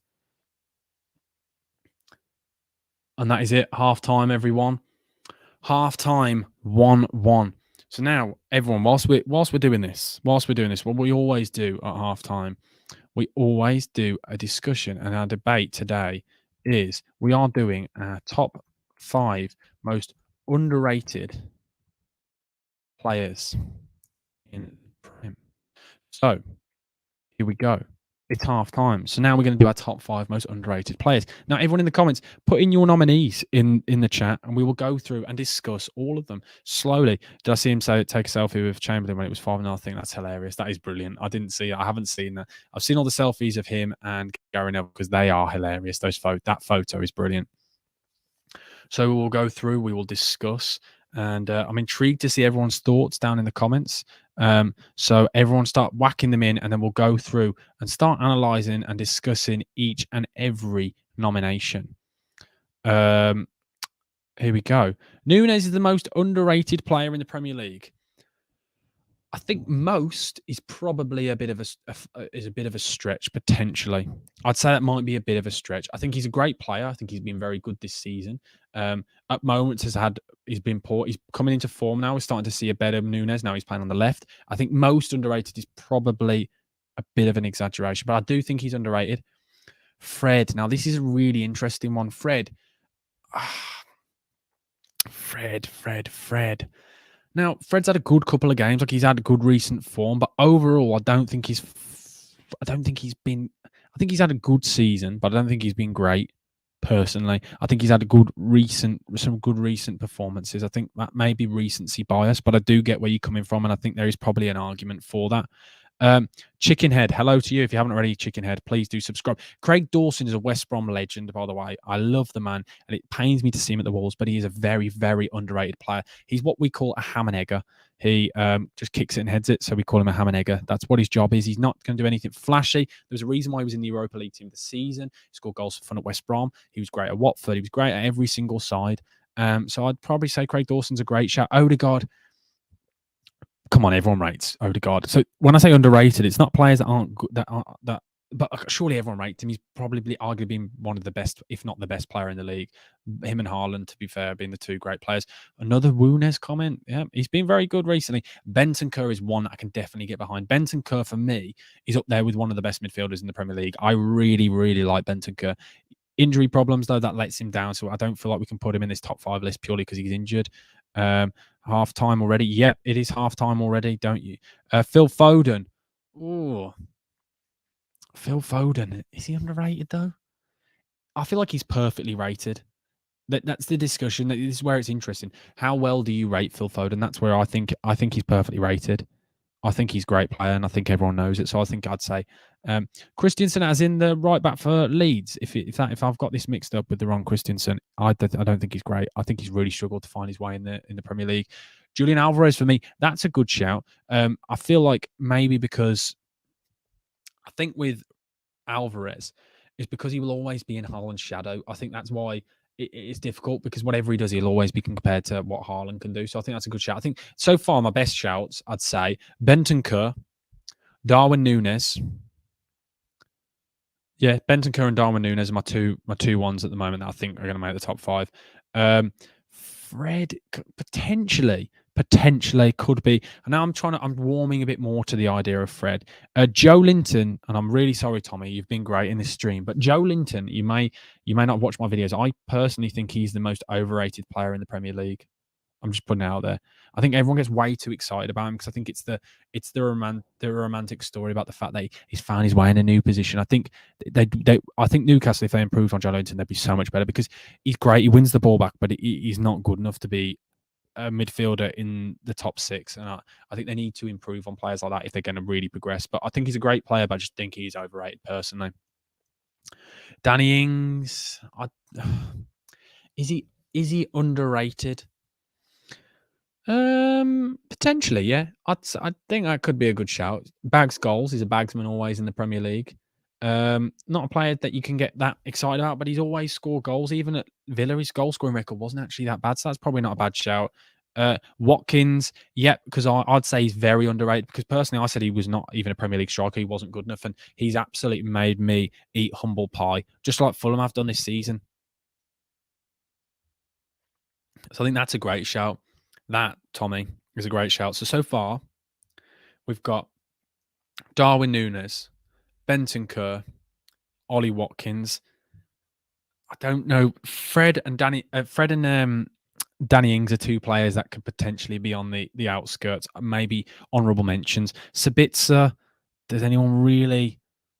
I think he's probably perfectly rated. He's an okay player. Now I don't think he's underrated because I feel like then this is where it depends what your definition, how well you rate these players. Me personally, I feel like he's perfectly rated. He's a good player. Everyone expects a lot from him. He's considered to be one of the best young talents right now in the Premier League. I think he's a good player, maybe potentially overrated in my opinion because people are getting a little bit excited, like a lot of people always do with players. Ricardo Pereira, that's an interesting shout. For years, arguably, was before some of his recent injuries. I'd say he was integral to everything that was good about Leicester. Really, really good player, but just since he's come back from that final injury, he hasn't hit the heights that we once saw of him. So potentially, there's an interesting one. It's another one there that's up for debate. Another shout that potentially, yeah. Wakehorst. Still don't think he's good enough. I think Man United, if they had I think Man United is Weghorst is a similar situation to Joe Linton, in my opinion, where because no one expects him to do as well as they're doing, that everyone gets excited about them and thinks they're a lot better than they actually are. Whereas I think if Man United had a proper striker, a better striker, they would easily improve. So I think Weghorst is a similar player to the sense of Joe Linton, where he's doing better than everyone expected, so everyone likes him and thinks they're a lot better than they are. So I think that actually Wakehorse is another player like Joe Linton who is overrated, in my opinion. I don't know if I'm explaining myself right. Apologies if I'm not articulating myself well enough. By the way, they're showing again Lukic is they're showing it again, and I don't understand how he's not been sent off. James Ward-Prowse is a great shout, a very underrated player, very underrated. I'd agree with that, but actually, or is he underrated? Because everyone knows he's a good player. Oh, that's a good. That's potentially our fourth choice. Rico Lewis. I feel like again somebody that everyone rates. Everyone thinks he's good. Now Zaha is a great shout. I like Zaha. I think that's a good one. Rico Lewis though, because actually Rico Lewis. That's a good shout. Actually, is he underrated, or do people agree that he's a very good player and potentially the future of Man City? That's an interesting one. So far, we have got, in no particular order, by the way, Darwin Núñez, Ollie Watkins, James Ward-Prowse, and who was the other one? Who have I forgotten? I've forgotten somebody. Ollie Watkins, James Ward-Prowse, Bentancur. That's it. That's it. Jared Bowen. Now, it's an interesting one with Jared Bowen because will he ever hit the heights that he did? That is the question because he's in a struggling West Ham side. So I think, oh, that's an interesting one. How good is Jared Bowen? That's another one. Was it just a good spell? Like, is he a great player? That's an interesting one. That's an interesting one. I like that shout. There's an interesting debate with that. I've just realised my camera's really high up. Can I bring it down slightly? There we go. That's better. I fit the screen better now. I just realised I look like I was really low down. That Mbuemo. I would have said Mbuemo before this game, but he's let me down. Willian right now is underrated in my opinion. Any keepers? Should we whack in a keeper for our fifth choice, or is that a boring one? I don't know, but we need to finish because the game's going to start again in a second. So we all need to find our final fifth choice. And I'm trying to think of our fifth choice. I like it so far. Darwin Núñez, James Ward-Prowse, Bentancur, and who was the other choice? Who was the other choice? Am I having a mind blank here? Emi Martinez. He's just won the Golden Glove. Like, everyone expects so much from him. Lloris. He's definitely an overrated keeper, personally. He's not good enough. He shouldn't be in a discussion for top 5 goalkeepers, potentially. Alisson, is he underrated? Everyone says he's arguably one of the best, if not the best keeper on the planet. So is he underrated? Do you know what I mean? Do you get my reasoning for some of this? It's players that you... Robert Sanchez, he was dropped though, wasn't he, by Brighton? So this is it. Oh, these are some good shouts. Interesting discussions, by the way. If you think I'm just rubbishing all your ideas, I think these are all great ideas. That's why I like it. That's why we're having discussions and debates here. Some really interesting shouts. And it's interesting to see because it's not just my opinion here. I like to hear all of your opinions.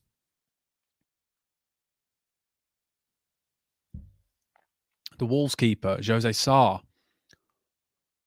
I think Tommy may have given us our final player. I think that might be it. Is that it? Guys, are you happy with that 5? Let me know in the comments. Are we happy with this as our 5 underrated players? Let us know.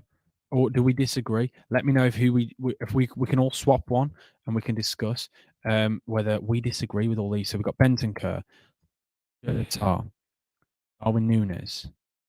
Who was the other one? Watkins. Let us know. Do we disagree or do we agree with that? Are we happy with that as our 5 players who are underrated? Let us know. That one I've just put in the comments and we can discuss it maybe. Let us know. Are we happy with that as our 5 underrated players? Sarr, Núñez, Ward-Prowse, Bentancur, and Watkins in no particular order. I think the Jose Sarr one from Tommy Tompkins. What a great name, by the way. You got a footballer's name, in my opinion. The game will start in a couple of minutes. If we haven't already, guys, can you do me a massive favor? Share the live stream, put it in your group chat, send it to your friends, get your cats to subscribe, get your dogs to subscribe. If you've got a tortoise, get him a YouTube channel, get him subscribing, get all your family, your nans, your granddads, your brothers, your sisters, your mothers, your dads, get every single person you know to subscribe to this channel right now. We're trying to push to 3,300 subscribers by the end of the week. Thank you to whoever's just literally subscribed. It is much appreciated. But second half is nearly underway. Underway, not under away. I don't know why I said that. Underway. That's how you say it. And I'm expecting big things from the second half. I want the same as what we've just seen. A real bizarre game. Who probably deserves more? I'd say Brentford have created more. All of your friends don't speak English. Oh, wow. Fair play for you. Great that you can speak English. Love to hear that. Love to hear that. I wish I could speak another language. It would be great. It would be great. I feel bad when I take a drink, but it's got to be done. I don't know if you've been in it before, but I've done streams before where I forgot to make myself a glass of water, and literally by the end of it, my throat is in absolute pieces.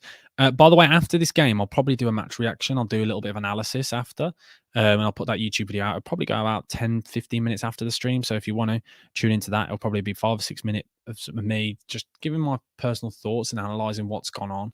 But it's up to you whether you watch that. And click the post notification bell. I've been uploading shorts every single day. Today's been my first day. I haven't uploaded a YouTube short in probably about 3 or 4 weeks. Just fancied a day off personally. But no one disagreed or agreed with the top 5 most underrated players, so we're going to leave it at that then. Quite clearly, you all agree. But we're nearly back underway. Score predictions, please, for the second half. Everyone, get them now into the chat. It'd be great to see what you all think personally, because I'm intrigued. I always like hearing everyone else's thoughts, and that's why I love doing these live streams, because I feel like we all have a big conversation. It's just basically just a big group chat, isn't it? Thank you to whoever's just subscribed. We've just gained another subscriber. We are now only 17 subscribers off what he said. That is literally it. I feel like we can get to. Oh, I'm excited. If we can get to 3,300, that'd be amazing, wouldn't it? That would be amazing. I'm just trying to get to 5K. That's the plan by the end of the year, to get 5K subscribers. That would be huge, wouldn't it? Would be massive. Your history teacher gave you a 2022 World Cup. Oh, that's brilliant. 2022 World Cup homework. That's brilliant. That is brilliant. I wish I had homework like that. That would have been so much better. I'd have probably done more homework then. I probably would have actually done my homework rather than watching football. All I did when I was at school was just watch football and do your homework, kids. Do your homework, kids. I'm an Argentina fan. That's why. Oh, brilliant! Congrats on the World Cup win. Huge for you. Like, you were absolutely amazing, weren't you, at that World Cup? I personally thought Brazil were going to do it. They let me down. Because that was my prediction. But Argentina were great. Sorry, they were great. Absolutely great. I think even Tony not getting a red card and Lukic not getting a red card have probably balanced themselves out, but really poor decisions from the referee. And what I think the ref may have done here, I've listened to a lot of podcasts recently, and they talk about referees. One of my friends told me about mentioned this podcast, and about referees. If they make a mistake, they must, in their mind, unconsciously. I'm trying to think of the word I'm trying to say here, but they give decisions the other way to kind of make it then 1-1. So they made a mistake, so they'll make a mistake the other way to balance it out. That's what I'm trying to get at. That's what I'm trying to say. And maybe in his mind, because he knows he messed up with the even Tony challenge and probably should have sent him off, didn't send Lukic off as well. That might have been, in my opinion, that's what I think he may have done. But you lot can let me know. Who do I support? Says Joe Linton. I can't believe we have got the actual Joe Linton in the chat. Thank you for being in the chat. I'm a West Bromwich Albion fan, Joe Linton, and it'd be great if you could subscribe, the real Joe Linton, because everyone knows after what I've just said in the stream, I really rate Joe Linton. Yep. Don't tell anyone. No, I said I think he's overrated personally. But thank you to else who's just subscribed. We've just gained another subscriber. We're pushing towards the 3,300. That is the aim by the end of the week. We've got another stream on Thursday. Hopefully you'll be there. But we are underway for this second half of this beautiful game of football, a brilliant game of football. I'm excited to see more from Brentford. And more from Fulham. Here we go. Brentford started off like they started off the last game. Geez, nearly had a chance then instantly. Opinions on Preston. I'm a West Bromwich Albion fan, and I remember vividly going to watch them last season and you absolutely battering us and Ched Evans tearing us apart. Preston, a good club, and they're a consistent side. Like, I know they points, it hasn't been great in recent years, hasn't been too exciting. Some good players. I think you're doing well. I personally think you're doing well. What do you think? Where do you think realistically what you should be achieving, where you should be finishing? Because I think that's the biggest thing. Expectation for each club is different. Steve Bruce back to West Brom. Ha ha ha ha. Never. Hopefully not. It depends. Preston, what the Preston chat page, I think that's what it's saying. What you think, where realistically you guys will think will finish. That's what success is. Yeah, just over here, if that's all right. Thank you. That's the best part about these streams. Thank you. Cheers. Coffee. Thank you. Appreciate it. But no, everyone else, thumbs up in the chat. My dad's made me a coffee. What a legend. Thank you. That's what we need. Get us through this. I sound posh. I'm from Birmingham. If you think I'm posh, I'll take that. Birmingham. I'm from just outside of Birmingham. Where are you from, Joe Linton? Whereabouts in Brazil are you from? Intrigued to hear. Intrigued to hear. And Buemo puts the ball forward to Visser. Visser now breaks the line, but there's no one up there. He can't put the ball in the box. He's done well to turn, but there's absolutely no one in the box. And now they have got players in the box. Fulham have got about, I was about to say 12, but obviously you can't have 12. Header across, but no power in it. Henry, another shot on target, but Henry is brilliant. I absolutely love the boy. He's such a good player. Absolutely brilliant. Was he offside? No, he was onside. Tim Ream kept him on. Tim Ream's had a bit of a shocker this game after that that chance earlier that we spoke about. Let him down. Let him down. Personally, I thought. Don't know about what you lot think. Fulham just slowing it down a bit because Brentford came out absolutely going for it. Like literally the first half. Joe Linton says, "Do you want to know something that does my head in?" Yeah, go for it. Oh, here we go. Tony on the chat. Oh, that's awful. That's awful from Tony. Simple pass to put Jensen through. Oh, not good enough. Norgard. Tete runs past Norgard like he's absolutely nothing. Brilliant from Tete. He's run about 40 yards with this ball now. Jeez. Here we go. Solomon. What's he going to do? Cuts inside. I thought he was going to do one of them shots again that we've seen him do for so many weeks, but no. He turns back. Robinson whips the ball in. Pereira. Oh, Pereira's got to do better with that. 4 yards out, Pereira. The ball's whipped in. Yes, I know it's a good deflection. Joe Linton gets annoyed by people who don't support their local. Well, I'll support West Brom, which is my local team. It's about 20 minutes away from me. Actually, there's some non-league clubs closer, but it's the closest ground for a professional side to me. So there you go. But I don't. We do the same thing every season, get a bit of hope at the start and slowly start dropping. We can't get hold of a good. But yeah, that's the problem, isn't it? That's where it's difficult, and I understand your frustration. But I think it's underrated how you can, though, when you don't keep good hold of the great players, that you then get new good players in, like unexpectedly. Like you have. Do you get what I'm trying to say there? The fact that you can stay at the same level, if you know what I mean. Do you understand what I'm trying to say? The fact that you can consistently stay as a championship side, because you see sides drop off. Like you've seen some big giants, and it's difficult to get back into that. You look at like Sheffield Wednesday, prime example. I know that they're currently third in the league and they're doing great, but like you talk about some big teams that have dropped down. You think the likes of Sunderland, I know they're back now, but it's not easy to stay in the championship for so long. Henry should have been on the underrated list. Yeah, I don't know. I've spoken of Tommy. You're bang on there, by the way. I've spoken so much about Henry for so long, and how on earth I didn't put him in there, I don't know. That's such a good point. I don't know what I'm on about. I don't know what I'm on about. I'm guessing Toby's talking about himself then. You're asking Joe Linton. Here we go. Jensen putting in a big throw again. Haven't really created much from these long throws yet, but here we go. It's not actually. I've found that head. Oh, it's gone across the box. All the shot. Penalty given. Brentford have a penalty. I don't know what on earth just happened, but that Brentford have a penalty. The ball's got lobbed in, and it's my fault for saying that nothing happens from these. The ball's been lobbed in.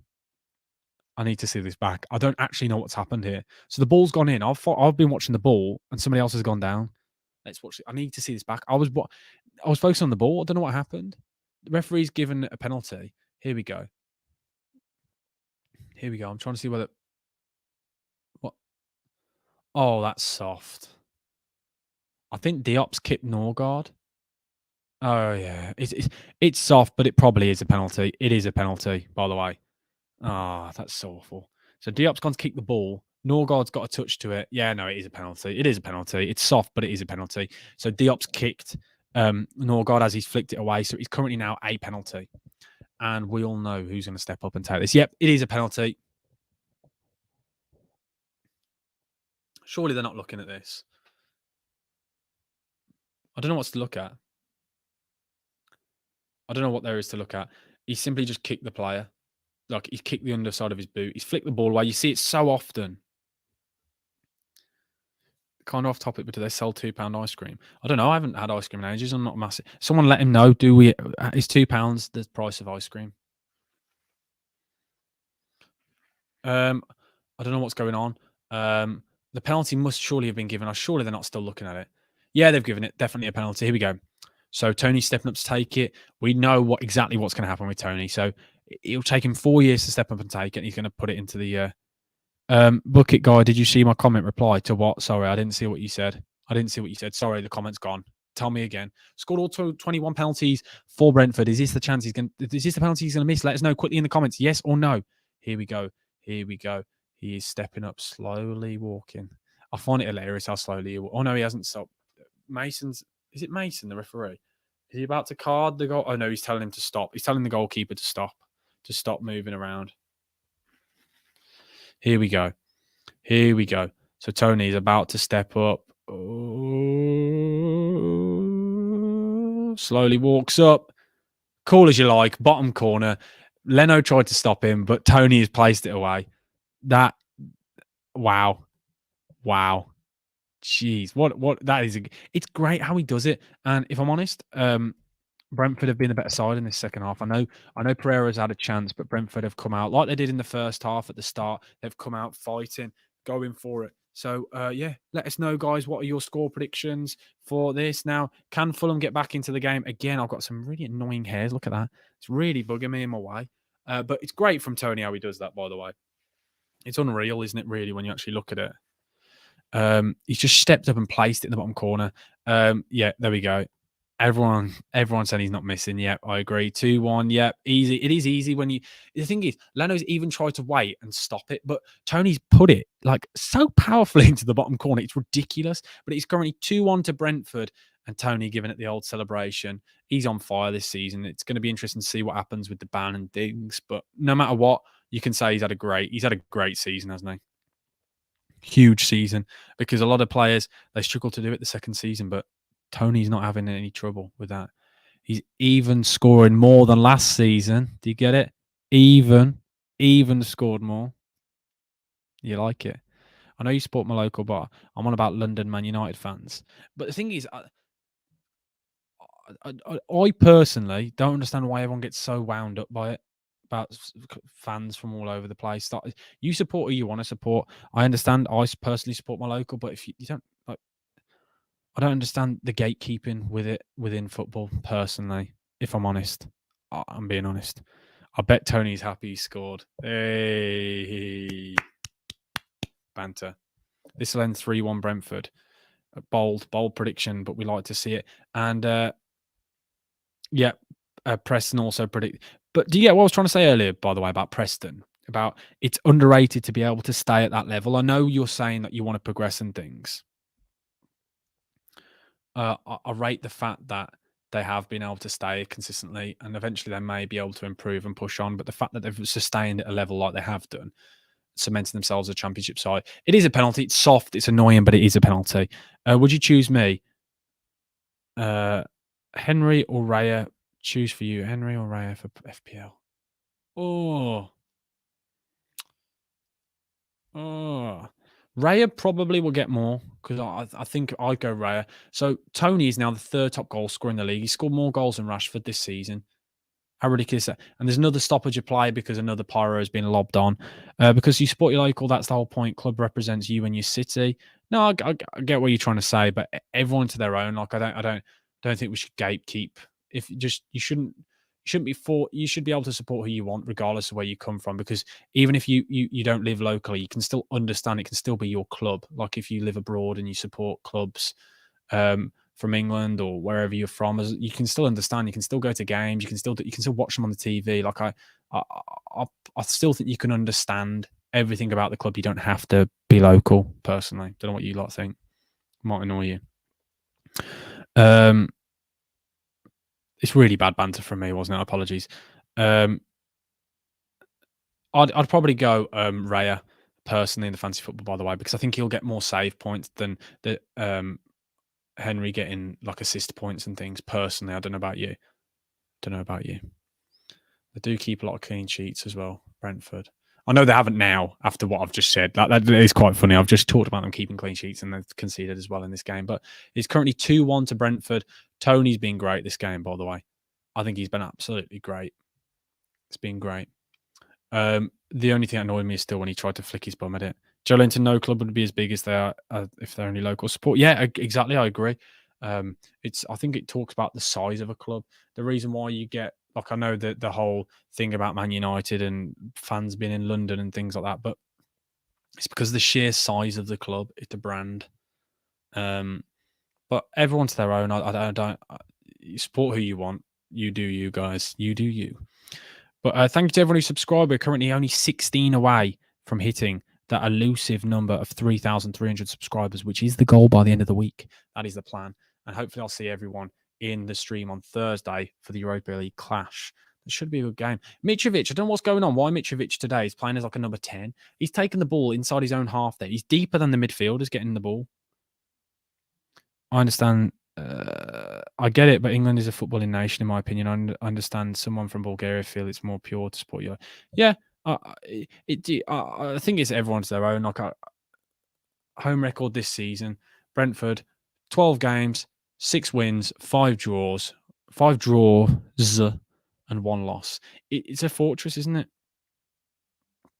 Support who you want. It isn't illegal. Exactly.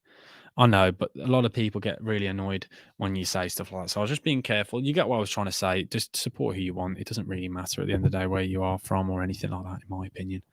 But anyway, Aaron Hickey, by the way, has been a great player. He was at Bologna last year, and I watched him play. He was playing at the back actually with Gary Medell. I don't know if people remember him. Played for Cardiff. Another foul there from Lukic. Are we just going to let him foul all day? He's on a yellow.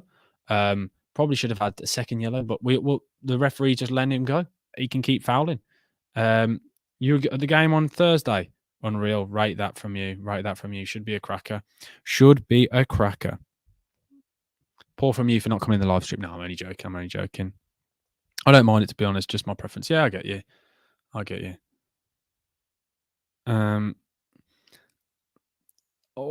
Fulham haven't really been at the races in this second half. Like we spoke about them dominating potentially that last part of the second half. They were starting to look good. They were starting to progress with the ball, get on the ball, fizz it about, starting to create chances. But in this second half, Brentford, they haven't sat in deep again. Like we spoke about in the first half when they came out and they pressed. They've done it again. Maybe they're treating this first 15 minutes to go forward and to not allow Fulham out. And that's what they've done in this part of the game, and they're struggling. As long as Man United lose on Thursday, I'll be happy. Funny. I love the tribalism within football. Like no matter what, because what does everyone think about? Do people want Man United to win on Thursday? Let me know. Fulham now have just finally beaten the press for the first time, and then Lukic plays a really poor pass. Solomon's done well to keep that in. I think Lukic has been really poor in this game. Solomon's looked bright, hasn't probably got on the ball enough, but I think Mitrovic needs to get up top. He's too busy about getting on the ball. Like he's not playing as a central striker in this game. Right now, there's a chance where they need a Mitrovic in the middle, but he's not there. And now, as I've spoken, he's just gone into the middle. And Tete's whipped the ball in. And if Mitrovic was staying in the middle, he would have got onto that. Pereira's got the ball now on the edge of the box. Fizzed it about. And a great tackle. That's a proper challenge. If you know, you know. If you know, you know. Pereira's looked decent in this game. I really like him. I don't think anyone really expected him to be as good as he has done since leaving Man United. Tete, though, for me, is probably the most underrated in this side. And Willian gives away a foul on Visser. Is it Visser, by the way, or Wisser? I never know. I think it's Visser, but it depends which commentator you listen to. That's what I find brilliant about a lot of players with difficult names. It depends which commentator you listen to. That's a big tackle, that is, from Willian. So it's a great tackle. It's a proper thud, but it's a bit of a heavy one. It is a bit of a heavy one. Oh, yeah, Brexit tackle. Yep. They're gonna bit me coffee. Oh, what a legend for my dad making me a coffee whilst on stream. You can't beat it. But there's always the problem with the stream. If you have too much to drink, then I can't go for a loo break. I can't leave the stream on its own. So I've got to balance it out. But it's been a second half really poor from Fulham. They've not been at the races. Mitrovic yellow card, 6th yellow card of the season. He's been frustrated in this game. You can tell. I don't know why he's focusing too much on getting the ball. He's playing way too deep. He's playing more as a false 9, I'd say, in this game. You think about it. Fulham, I understand they're trying to play out from the back, and Brentford are pressing them and not allowing it.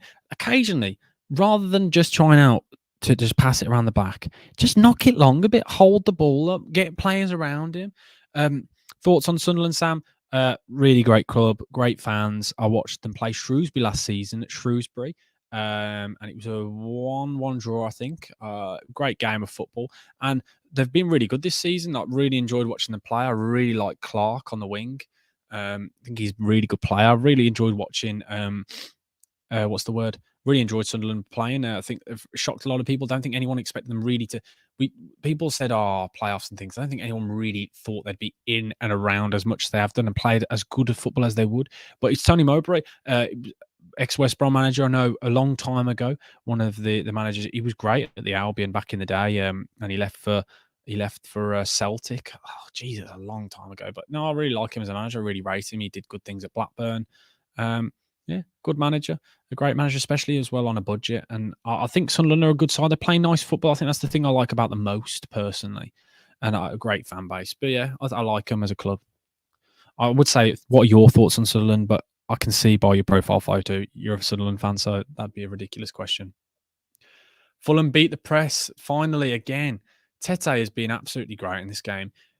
How far he carries the ball, like his progression with the ball is ridiculous. Like the amount of times in this game he's run like 40, 50 yards on with the ball. Harrison Reed needs to move the ball on. Harrison Reed for me is really, really annoying. Thoughts on Southend collapsing? It's gutting. I watched them. I was there last season. I was part of their protest against Solihull Moors. I was outside in the protest by pure accident, if I'm honest. I was going to the game and I was walking. I noticed a lot of people around. Then I realised I was in the middle of a protest. But yeah, it's not nice to see. I would never wish it on anyone, even my arch rivals, other clubs that I don't like. You'd never want anyone. You'd never want anyone to have that. Thoughts on that? Yeah, so yeah, I'm gutting for them. I hope everything gets sorted. I can't wait to come to the Hawthorns for the first time later on this season. I can't believe how bad. Yeah, you were poor, but Stoke were good as well. I think you've got to give credit to Stoke.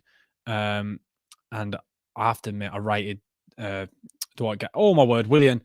Oh no, I thought he was going to take a volley then first time. They've done one of them corners where they've chipped it out to the edge of the box. I thought he was going to volley first time then.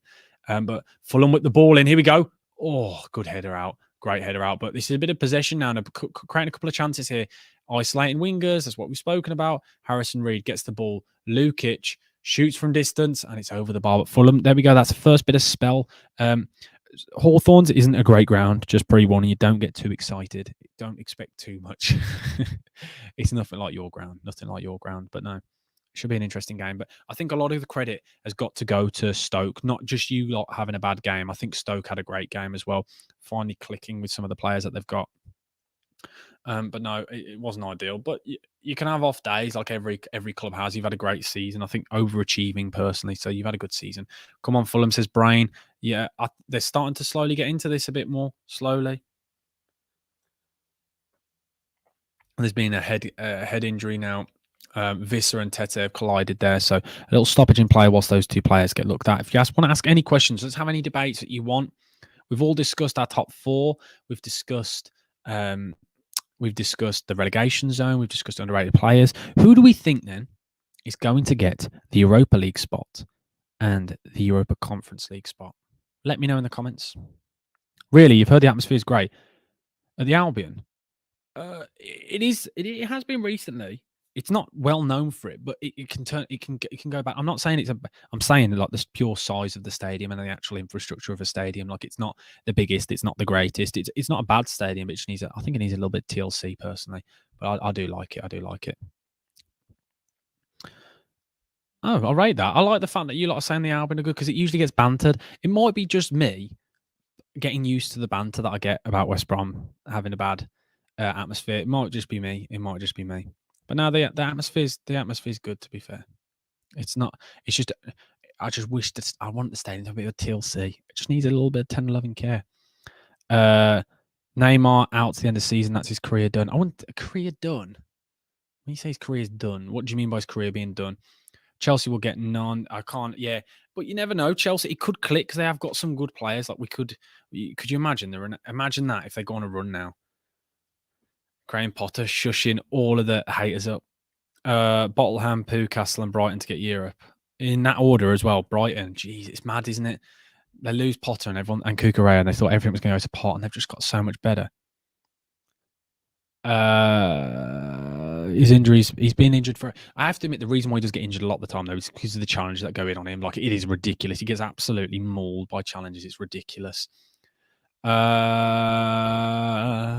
Europa, Liverpool, Conference, Tottenham.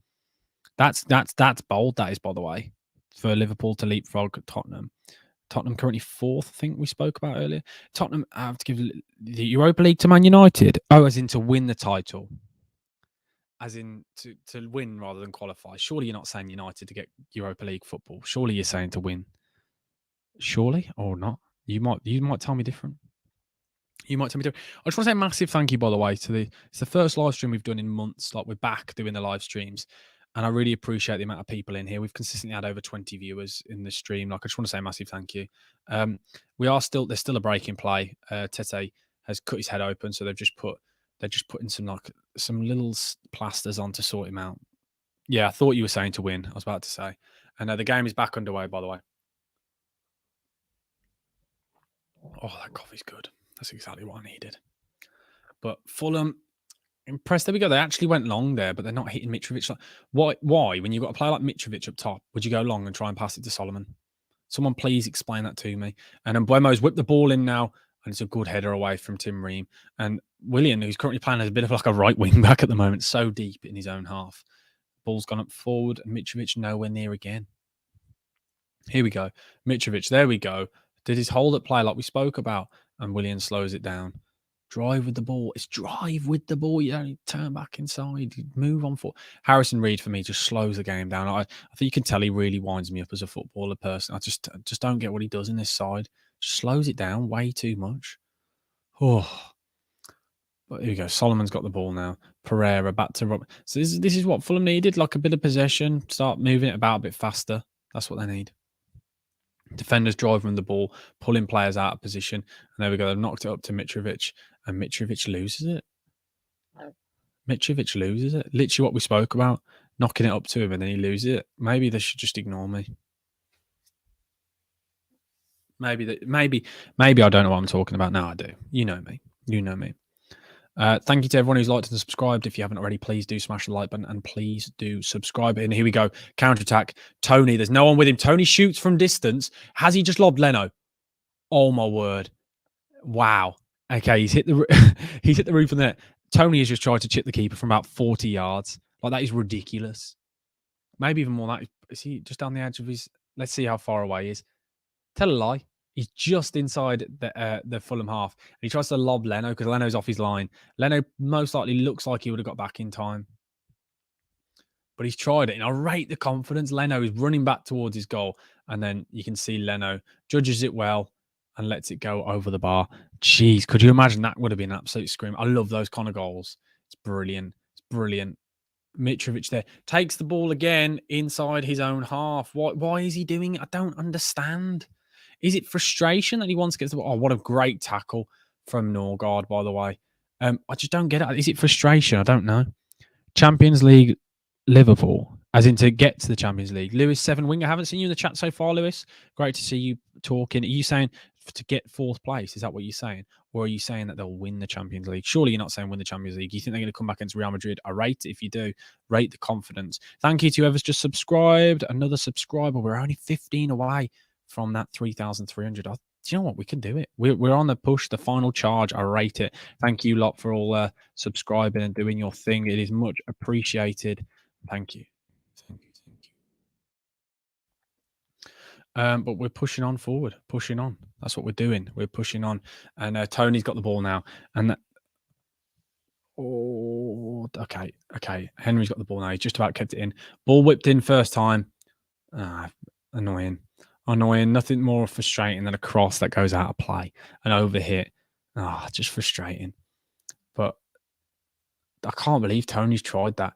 I rate it's very ambitious, to be fair, to try and lob the keeper from that far out. Jeez. I think Payet's free kick or Messi against Boateng. Yes, that Messi Boateng one is it's an iconic goal, isn't it? When he sits him down. And the free kick from Payet, yeah, I agree. Two very underrated goals right there. Oh, Tony's just done what I said frustrates me. You know, when a player dribbles the ball out or does a bad cross. Yeah. I completely agree. Never know. Reds look fired up. Yeah, no, I get you. Ambitious, Lewis. I like it. And Toby, that's a great question. Everyone in the comments, let us know what's everyone's favourite goal they've ever witnessed. That's a great question. That's a very good question. Very, very good. The Thomas Asante goal, the overhead kick earlier on in the season was great, by the way. Very good. Brentford winning the ball back yet again. Fulham, sloppy play in this second half. Really sloppy. And then I say that, and then Brentford give the ball away. Sloppy from them as well. 20 minutes left of this game and of the stream. If you haven't already, please do smash the like button and do subscribe. It is currently 2-1. 2-1. Origi. Yep. Yep. I think that whole game was mental. The Gabriel Jesus goal for the Centurions when they scored against Southampton. Obviously, Aguero. Those are iconic goals. Robin van Persie volley against the Villa. That iconic volley that everyone knows of. I remember watching it with my dad. It's one of those memories. I can see it. My favourite was 90 plus 11 winner for Witton against Lancaster. Jeez, that's great. Reece Nelson versus Bournemouth. Yeah. Do you know what? I think what will say a lot more about that goal if they go on to win the league. Darren Bent beach ball. Wow. Oh, that's great. That's a great thing to say you were there. Great, you know, all of a sudden, oh, I think I'm going to sneeze. Oh, we can't be doing that. Yeah, that was a great one. Robinson's drive past Mbeumo then, and Mbeumo doing the dirty work. And Mbeumo, I have to admit, he's being better, considering how annoyed I was with him for the first goal, for missing the first couple of chances. I think he's had a good second half, if I'm honest. Seen a few goals live from Gareth Bale at Spurs. Yeah, he's got so many. The players like Ronaldo and Bale and Messi could literally have about 100 themselves. Simon Cox, away at Tottenham. I was at that game. If you're a Tottenham fan, you may remember that. Simon Cox, West Brom, scored an amazing volley. I remember that at Spurs. And I went on the away day. Great game that was. Alisson versus West Brom was also a very memorable goal. Yep. Yep. How's no one mentioned Real versus Portsmouth? What a shout, Brendan. That's a great shout as well. Yeah, I agree with that. Alisson versus West Brom was memorable. Sadly, it was. I do remember. I was watching it at the pub. One of them moments you just think, what on earth is going on? There we go. The coffee's finished. Last 20 minutes. Mitrovic taking the ball yet again inside his own half. Why is he trying to distribute the ball, passing it around? He's just giving the ball away yet again. Let the midfielders do that. Let players like Pereira get on the ball, or Harrison Reed, or Lukic. Why Mitrovic feels the need to take the ball inside his own half from his defenders, from his centre-backs to try and spray the ball. He's not good enough for it. I get he's frustrated, but get in position. And that's why I think Haaland's great in that situation. Haaland will not drop anymore. He won't. He did against United earlier on in the season when they formed it, but he doesn't drop in. Like, just stay up top. A striker could have 3 touches in the game and still have a great game. He doesn't need to get on the ball. The job of the striker is to score. Harry Wilson and Bobby Divock over Reed is coming on as well. 2 players coming on. I also had the displeasure of watching British score from about 70 yards out versus, geez, Prime Salah, yet probably got some great goals. Solomon's coming off for Fulham for Harry Wilson. Solomon's had an okay game, probably not really affected it much. Yes, I know he scored, but bar that has done absolutely nothing. So, but you can't complain because he scored. So, and who else came off then? Lukic come off. Probably best. He probably should have had 2 red cards in this game. Personally, I don't know about what you lot think in the comments. Let me know. Sasa Lukic. That does sound like a good footballing name, doesn't it? I don't know if you get. It might just be me who has that. There's certain players like Tommy Tompkins in this chat, by the way. That's a great name. Salah versus Chelsea top left. Not the Zinchenko. The Hakim Ziyech goal for Chelsea last season when he curled into that top corner. That was a great goal as well. That's a lovely finish. Damsgaard come off. Done the dirty work today. Good performance from him. I liked him. Janelt's come on. We all know what Janelt can do. For Damsgaard, they're going to come here. They're changing formation. Looks like they're going to shut up shop, like be a bit more reserved now, which is probably what they need. Which I do sometimes wonder whether it's worse to kind of sit in deep and try and soak up pressure, because I think it encourages sides to come on. I think the best form of defense sometimes is attack. I know it sounds a bit cliche, but I do agree with it. I think sometimes it works. Oh, Visser is coming off now. He's had a good game, to be fair. Very good game. I like him. I think he drives, he's direct, and he probably should have got Lukic sent off for his attacks earlier on in the game. For Kevin Shade. Interesting to see how he does today. But as I said, in the last 20 minutes, do we think, last 15 minutes, sorry, probably 20 minutes of added time, do we think there will be a goal? Because you've had quite a lot of stoppage, to be fair. Had quite a lot of stoppage. Oh, I feel like subs seem to take forever. Well, when it's a double sub, why can't they just both run on and both run off at the same time? It's frustrating sometimes. I understand they're trying to waste time. When teams go defensively, they usually concede. Yeah, I agree. I agree. It's they encourage the team to come onto them, but I thought they were taking a wing. They have brought Shade on as well, though, but I didn't realise they were bringing Shade on. I thought they were bringing Janet on for a winger, but they weren't. They were going a bit more. They have gone a slightly more defensive, but it's not as defensive as I thought. Yeah, the great Zidane at his best. What a player. Yeah, some of his highlight reels. If you haven't already, most goals scored after 76 plus minutes.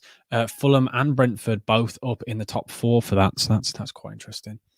Hopefully we may see a goal in the last 15, 20 minutes. Let me know. I think Brentford are going to get a goal. I think Fulham are going to go for it. And with that, it's going to create space for that front three. But a corner now for Fulham. They need to. They've tried some fancy corner earlier. They like chipped it out to the edge of the box for Willian, and they've got some big lads. They've got some big players: Diop, Tete, Tim Ream, Mitrovic. Like, get that ball into the box, whip it in. Willian, we know he's got a good delivery on him. Whip it in, and of course they go short. After I've just said that, Harrison Reed's now got it. They've gone short, and it hasn't worked. Tony's defended it well and cleared it. Exactly what I just said. Get the ball in the box. Why do they do that when 13 minutes left of this game? Whip the ball in the box. You've got to get all the centre backs up, get your big striker up, get that winger to put it on the keeper, put some pressure on the side or on these little fancy little short corners. Just frustrating sometimes. It's just simple. Just get the ball in the box. I know Brentford have got a big side as well, but come on. 3-1 says Brendan. Tete's had a good game again. I really like him. I think he's had a great season. We spoke about him on my podcast. If you haven't already, book out Sam Talks Ball podcast, a top 100 UK football podcast. Yes, that is a fact. I'm not even lying. We have made the charts. You know it. Thank you to whoever's just subscribed again. We've just had another subscriber. And Brentford have got the ball. And Brentford are sitting in a lot deeper. Like, they are encouraging Fulham to come onto them. But I don't think there's any way that they can keep the ball. Like, this is expected like this late on. And I think that we kind of knew that. And I think maybe Janelt for Damsgaard was a good decision in the sense of when I've said just whipping the ball in the box, I've forgotten how big he is. Like, sometimes all it takes is a lucky cross, can land to anyone's feet. Short corners are awful. I agree. I understand about creating a new angle, but think about how many goals people score from set pieces. Like the Brentford second goal was from a long throw, and the ball was bounced around, causing havoc. Get everyone around there. Do you think it's stupid to get the keeper up for a 90th minute corner when losing? Yes. If you've listened to Ben Foster's podcast, he talks about this. He says it is the most ridiculous thing because it actually creates more problems for the attack because everyone's like, what are you doing? Because the positioning's all off. Like, these teams work on set piece routines and positioning. I don't think keepers should go up for corners because I actually think it creates more of a problem. And you concede more from sending your keeper up than you do score, personally, I think. I don't know what you lot think, but Brentford now doing exactly what I said they need to do. Just try and get on the ball a bit. Just soak up pressure, keep the ball, pass it around, slow Fulham down. Yeah, that's what they need to do, and that is what they're doing. But I say that they've gone on the attack here. Really lovely work, chance. Sorry for a goal. I didn't mean to say goal. Diop has intercepted there, and it's out for a throw in. Just slow the game down, wind the clock down. It's exactly what they've got to do. I know I just said earlier about how much it frustrates me. Keeper shouldn't go up, at least have 2 players back. Well, it depends. I always think if you want to win the game and it's late on, if they've got 2 strikers up, leave 2 defenders back. You don't need an extra man. Go for it if you're losing. Personally, I don't know what you lot think. I think you've sometimes just got to go for it a bit. But Henry, by the way, has been absolutely great in this game.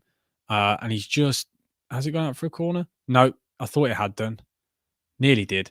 But well defended there. And they're not letting them out. Harry Wilson, kick it. Just knock it long. What are you doing? He's trying to go past all the players. And fair play, actually. Ignore me. He's done quite well there. But Bobby Divock over Reed has given the ball away. And a stupid foul to give away there from Tete. I think more than anything, that's him frustrated. Personally, I don't know what you lot think. User 1 says, Shan. Okay, Shan. I don't know what that means. I don't know what you're trying to say, but hello. How many seasons pass before we see a keeper score? How many seasons pass before we see a keeper score a goal? How many Man U seasons pass before? What do you mean? Sorry. I'm really confused. This is where Fulham try to be Man City and carve out an open net, and this game dies out.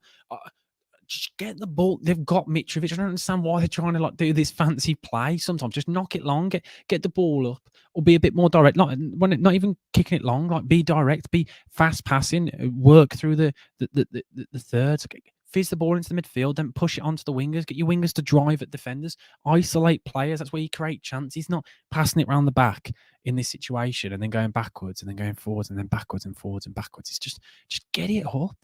Be direct. Direct football. I don't mean just long football. I mean just like actually like just going forward, because there's no urgency with this Fulham side. It's like they're happy losing this game. But Mbuemo's got a chance here to whip in a good free kick. A lot of players forward for Brentford. Here we go. Get a good ball in here. Find that very high line. And of course, he doesn't beat the first man. And bounce forward, and then Janelt loses. Alisson was the last keeper to score, probably. I think off the top of my head, yeah. I agree, probably. But you think that's my point? It happens in once in a blue moon. Like, I don't think it creates more errors than I think it helps. Vinicius is coming on, and Cedric Suarez. That's a bit of an interesting one. Willian for Carlos Vinicius. Interesting one. He's wearing short sleeve top and gloves. One of my pet hates. I don't get it. I don't understand. It can't be that cold because you're wearing a short sleeve top. Like, make your mind up. Don't know if it's just me. That's something that annoys me for no reason. It shouldn't really annoy me, to be honest, but it does. Didn't Martinez score? When did Martinez score? I can't think of that off the top of my head, but he may have done. I maybe just having a moment. Don't understand that. Don't understand why Cedric Suarez has come on, if I'm honest. Maybe it's to... There we go. They've gone long. Mitrovic has won a flick on, and they've created a chance. Like they've just put the team under pressure. Just move the ball forward. Martinez helped the free kick. Yes, he moved the ball. He did. That was against United, was it? Was it United? Was it United when he ran up the pitch and like moved the ball? Simple thing. It was very good, to be fair. There we go. Knock the ball long to Mitrovic and flick on. Nothing comes of it, but they've still got the ball. Oh, poor there. Think I'm a bit late, but I'm here now. Josh, it's good to see you, man. It's been a long time. Hopefully you're doing well. I'm off, mate. Drop the sub. Catch a stream soon. Cheers, Tommy. Shout out to him. Legend of the game. But it's currently 2-1, 84th minute. Do we think Fulham are going to get a goal? They're going to go a bit more direct. They're going to be a bit longer. They don't have... When I say direct, I said it again. They don't need to just hoof it up. They can just go... They can go through the thirds. In the second half, Fulham have had 0 shots on target. I think that sums up everything you need to know about the second half. Fulham haven't been good enough. And Shade there's beating his man. Oh, he could have gone down there. Brentford, goal, 2-1, 3-1. What a goal that is. What a goal. Shade there has done absolutely brilliant. He could have gone down, and I love to see a player not going down. Driving, Jensen, great finish. Under Leno, what a goal. And 3-1, and that was predicted. Brendan predicted it earlier, by the way, at halftime. He said this game is going to be 3-1. I remember him saying it, and I think we all said it. But what a goal that was. Lovely work. Really nice football, though. Great build-up. Overlapping runs. Great pullback. And Jensen, that's a great finish. But that's all come from Shade. That was absolutely brilliant. Poor from Fulham. Yeah, very poor from Fulham. His second half has been dreadful. Absolutely dreadful. But I'm watching this back. Fulham give the ball away. It's Cedric Suarez. Come on. And he's absolutely hoofed it in the air. Don't understand. Tony's won the ball there. Harrison Reed no one gets near Tony. Tony finds a pass. Shade beats his man. Absolutely brilliant turn of pace. Beats his man. Pulls it back. And Jensen is free. And what a goal. What a goal. Yes. Yeah, Brendan, you should have put your house. No, don't. I won't encourage you to put your house on anything, so ignore me. But no, lovely, well worked goal. That is a great finish. Tim Ream left his man. Harrison Reed comes in late, and it's a great finish. And through Bernd Leno's legs, there's not much you can do with that. When it's fizzed at you like that, you can't ask him to really do anything else with that. But a lovely, well-worked goal, 3-1, and I think that is a wrap. Yep, I'd probably. Matthias Jensen has scored 2 in his last. He's scored in his last 2 goals. I won't say 2 in his last 2, but he's just trying to say he's scored in his last 2 games in a row. But lovely from Shade. That is absolutely brilliant. Don't know if that's exactly how you pronounce his name, but I'm going to keep saying it. You think Brentford will get another now? There we go. That's the. Don't say that. Yeah. But Brentford just slowing the game down because Andy Robertson, he's been absolutely torn apart there. I can't get over how fast Shade was then. Literally one turn, and it was a great goal. But Brendan did call it. Fair play to you, mate. Didn't you bet on both sides scoring as well? And Tony's taking the short throw in there. They're going for the 4th. It just sums up how confident this Brentford side is. maybe could be argued poor man management, but I say that they've got the ball back in the corner now. The throw in, 4 minutes remaining, 4 or 5 minutes probably remaining. I probably says a couple of minutes at a time, probably about 2 or 3. But we're coming towards the end of the stream. We've gained a lot of subscribers in this stream. It's much appreciated. Thank you to every single person. Hopefully, I've brought the energy, I brought the vibes, everything that you'd want from it. I really thoroughly enjoyed this stream. It's been a great game. We said we wanted goals, and it is that they've delivered with the goals. It's been a great game. Jensen taking a long throw. I'm surprised that they're not throwing it and then getting it back in the corner. I was lucky Fulham scoring, to be honest. Lucky goal. Yeah, potentially, yeah. But I say that around that time they looked like they were going to grab another at one point. Here we go. Mitrovic gets the ball, holds it up well, and Henry rugby tackles him. And we talk about taking yellows and we talk about giving away fouls. That was needed. He stopped the counter instantly. Mitrovic had the ball and he's just rugby tackled him. I rate it. Said it before, very underrated player. Really like him. And Fulham, no one's moving. Fulham again, giving the ball away. Tim Ream there, he's giving the ball away, and Shade is just absolutely. He's not even putting an effort in. And he's got round his man. That's ridiculous. He's so fast. But Tim Ream there, really poor from him. But no movement from the entire Fulham team. Like he's driving forward. Like it's ridiculous. Fulham driving forward. They're losing the game 3-1, and not a single player has shown for it. Not a single player has moved. And that sums up the entirety of this game, to be honest. I think it's been really slow from Fulham. And I think that's probably why. Will there be any streams after this one, Sam? Yes, there is another stream on Thursday night for Man United versus Real Betis. Hopefully, I'll see everyone there. And the streams are coming back, baby. I told you they'd be back. I told you I'd be doing lots more videos. I've been posting a YouTube short every single day. My YouTube videos are going to come back. Don't you worry about that. Just had a bit of a moment. But Robertson whips the ball in. But Robinson, whips the ball in. There's no one there. Bueno. And Bueno has been fouled. No, referee hasn't given it. That looked like a foul to me personally.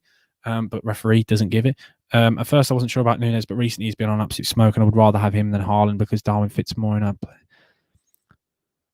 I don't think anyone would ever say they want Nunes over. I understand what you're trying to say, but I don't think anyone would want Nunes over Haaland. Personally, I think Haaland does so much. Like predict match weeks. I always do, Brendan. I just had a break for the last 2 weeks. I do usually. What a save. A lovely flick from Mitrovic. Created a chance out of nothing there. That's why I wasn't discussing it, because I didn't think there was going to be a chance there. Great save. His little flick. He's not like a little back heel flick. It was a poor cross from Robinson. Like it just about beats the first man. And Mitrovic just flicked it backwards and nearly caught Raya out, actually. It's a great save. But yeah, no, I usually do predict match weeks. I do the Championship and the Premier League, but they're coming back, don't you worry. Fulham had so much riding on this match and they've bottled it. Yeah, I'd probably say that. I'd agree. And they finally whipped the ball in, but it's too late. David Raya punches the ball clear. A great goalkeeper, by the way. I personally think he should be at a bigger club. And that, no disrespect to Brentford. Oh, Mitrovic wins the flick down, pulls it back. Great ball. And Harry Wilson has taken a shot, and it's nearly gone out for a throw. And I think it sums up what needed. Zed, no need to be talking like that in the comments. I understand you're angry, but no need. No need. Not today. And Brentford are making another substitution, just trying to slow the game down a bit, let's be honest. It's understandable making a substitution at this time. Making 2 substitutions. Haaland's easy to stop, double team him. Nunes causes chaos. I don't know, it depends. Most teams would prefer Haaland for the goals, but Nunes would benefit most. Yeah, but I think we're all forgetting, as much as Nunes is great, I don't think it's really a discussion. Like, we're talking about Haaland, who's broken the goal scoring record for the last 4 years. Like, he would be the top goal scorer already. As much as I understand what you're trying to say and it helps the team and things, but Darwin Nunes, he also tracks back and recovers when Robbo is pressing. I love the man. He's like Suarez reborn. Is that a bit Suarez reborn? Like, come on, Suarez, come on. We're talking about one of the greatest Premier League strikers, potentially. With comparing him to Darwin, maybe a bit early. Josh Da Silva coming on from Buemo, and Buemo made up for his error earlier on in the game. I thought he had a good game in the end, considering he was at fault for the goal. I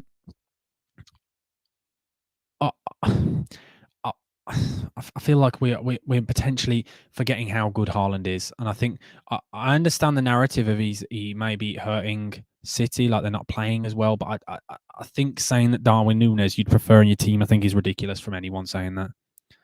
He's very young, give him years, and he'll be in the spotlight.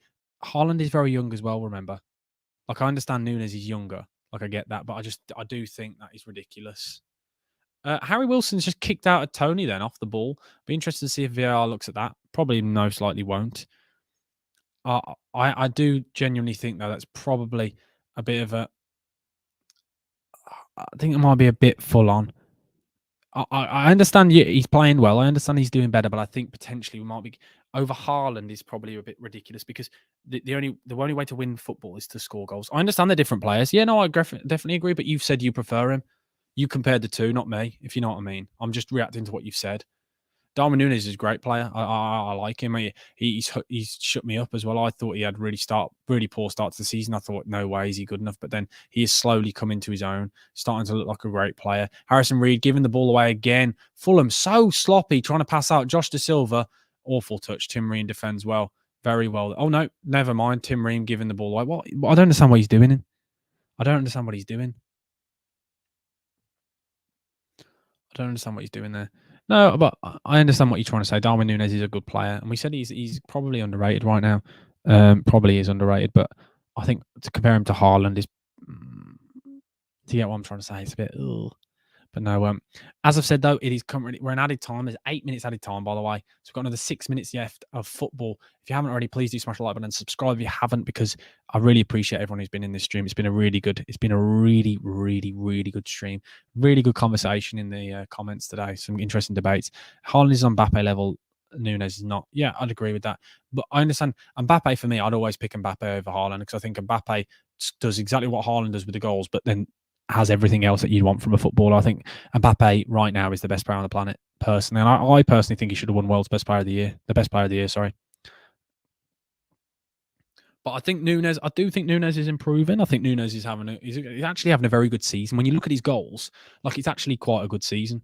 I think it's because of the price tag and the expectations, and it's harsh to be on a player. But I think it's just he had such a bad start. Like you think about the Crystal Palace game and things like that, and he's missing so many chances. But I think he's getting better. I do agree. I think he's starting to look like a good player. He's one of the better, the shining lights at the moment with Liverpool.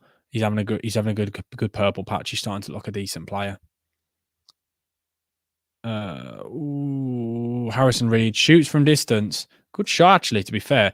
Reyes saves it, slows the game down. Another 5 minutes. Other than Messi, who's gone soon, going to be Haaland versus Mbappe. Probably Vinicius Jr. could be potentially one of the ones. He's looked very good.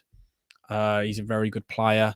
But I'm excited to see what comes of the future for football, because we are going through a transition. Because in my lifetime, it's always been Messi and Ronaldo, my entire lifetime. So I'm excited to see what happens with it. Really excited. But a foul again from Fulham. It's just not good enough. It's been a really poor performance from Fulham. Disappointing. If you exclude goals, Haaland has 18 and has missed 18 big chances, and Darwin has 16.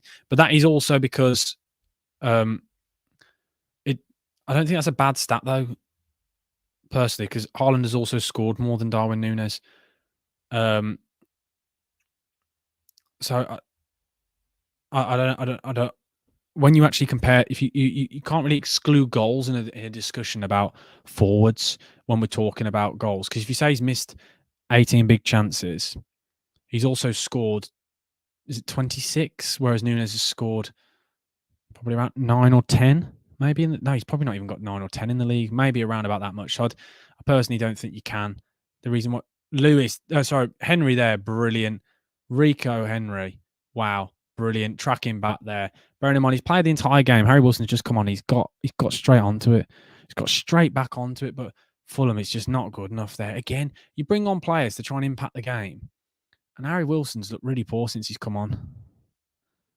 Since the World Cup, Darwin's been better, in my opinion.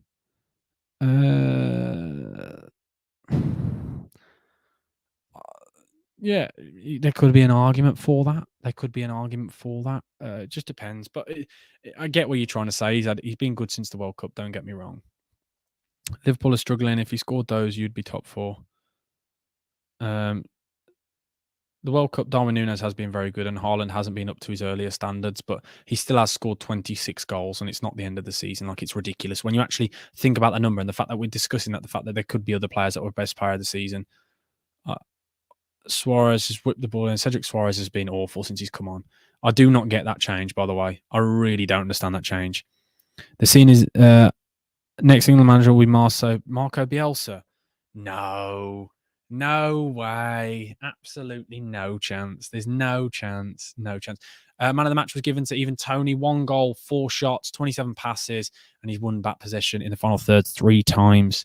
I rate it. He's had a great game. But I've really enjoyed this stream.